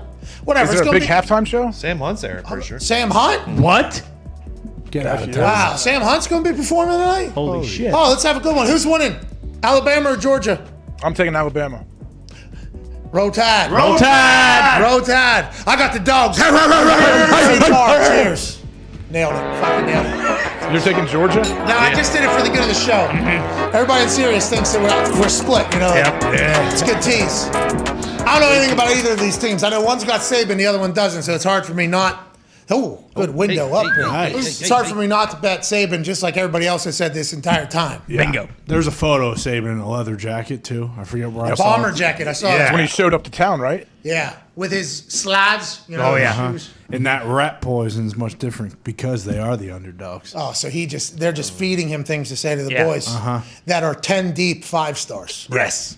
But Georgia's got that defense that they've been packed by pellets every offense that has come through. Yeah. And they've been calling Bryce Young the gingerbread man because he was so hard to tackle during practice. I heard that this on week. Hard Knocks. I heard that on Hard Knocks when they were talking Pretty about good. Kyler Murray. Oh, really? Run as fast as you can't catch me. You're a gingerbread man. This is that guy. He's about to win his 8th championship. Did he ride a motorcycle here from I Alabama? believe so. I think so. Last ride. Yeah. No, that was. This ain't his last ride, I don't think. He just signed for another 10 years, Yeah. right? Yep. Another 120-some million. Huge It's extension. a lot of money. A lot of money. How old is he? Let's get to a break, huh? How old is Nick Saban? 70, Yeah. 84? I think he's Man, right. he looks good. Right with 95? Belichick. 74. 68. He's a fucking guy, isn't he? Might be 120. All right, let's get out of here. We do have a giveaway to do, a contest. Wait until the end. It does revolve around the national championship. We're going to give away $21,000 to one person. Come on. One person, because this is the 2021 national championship that is in 2022. So we could give away $22,000 to the winner, but that'd be doing a disservice to next year's champion. That's right. Bingo. $21,000 to one winner. Use hashtag PMS FanDuel final score.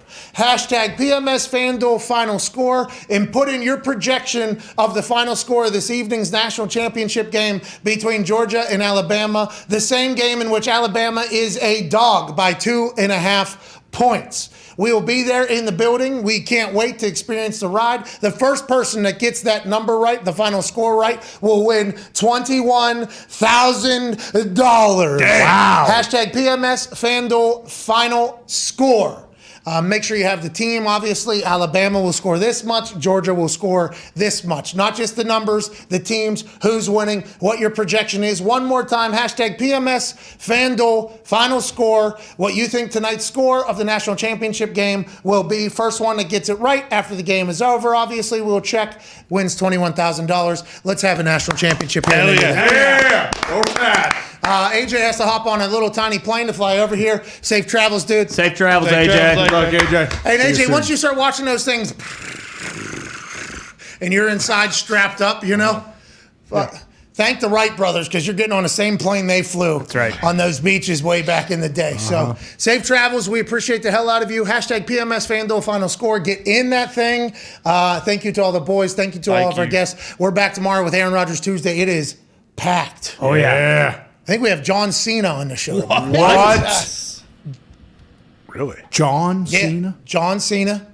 He'll be on the show, Mignana, as will Aaron Rodgers, the number one seed in the NFC. Trey Turner from the Pittsburgh Steelers will join us. All of you will have a say in who won the PMS FanDuel final score. We can't thank you all enough. You're the best humans on earth. In 15 minutes, Hammer Dahn will begin at youtube.com/Hammer Dahn. Cheers. We'll see you, Mignana. You are the best humans on earth. Please enter so we can give you $21,000 if you're right. Might be a scorigami. You can enter however many times you want. Cheers. Good luck. Bye.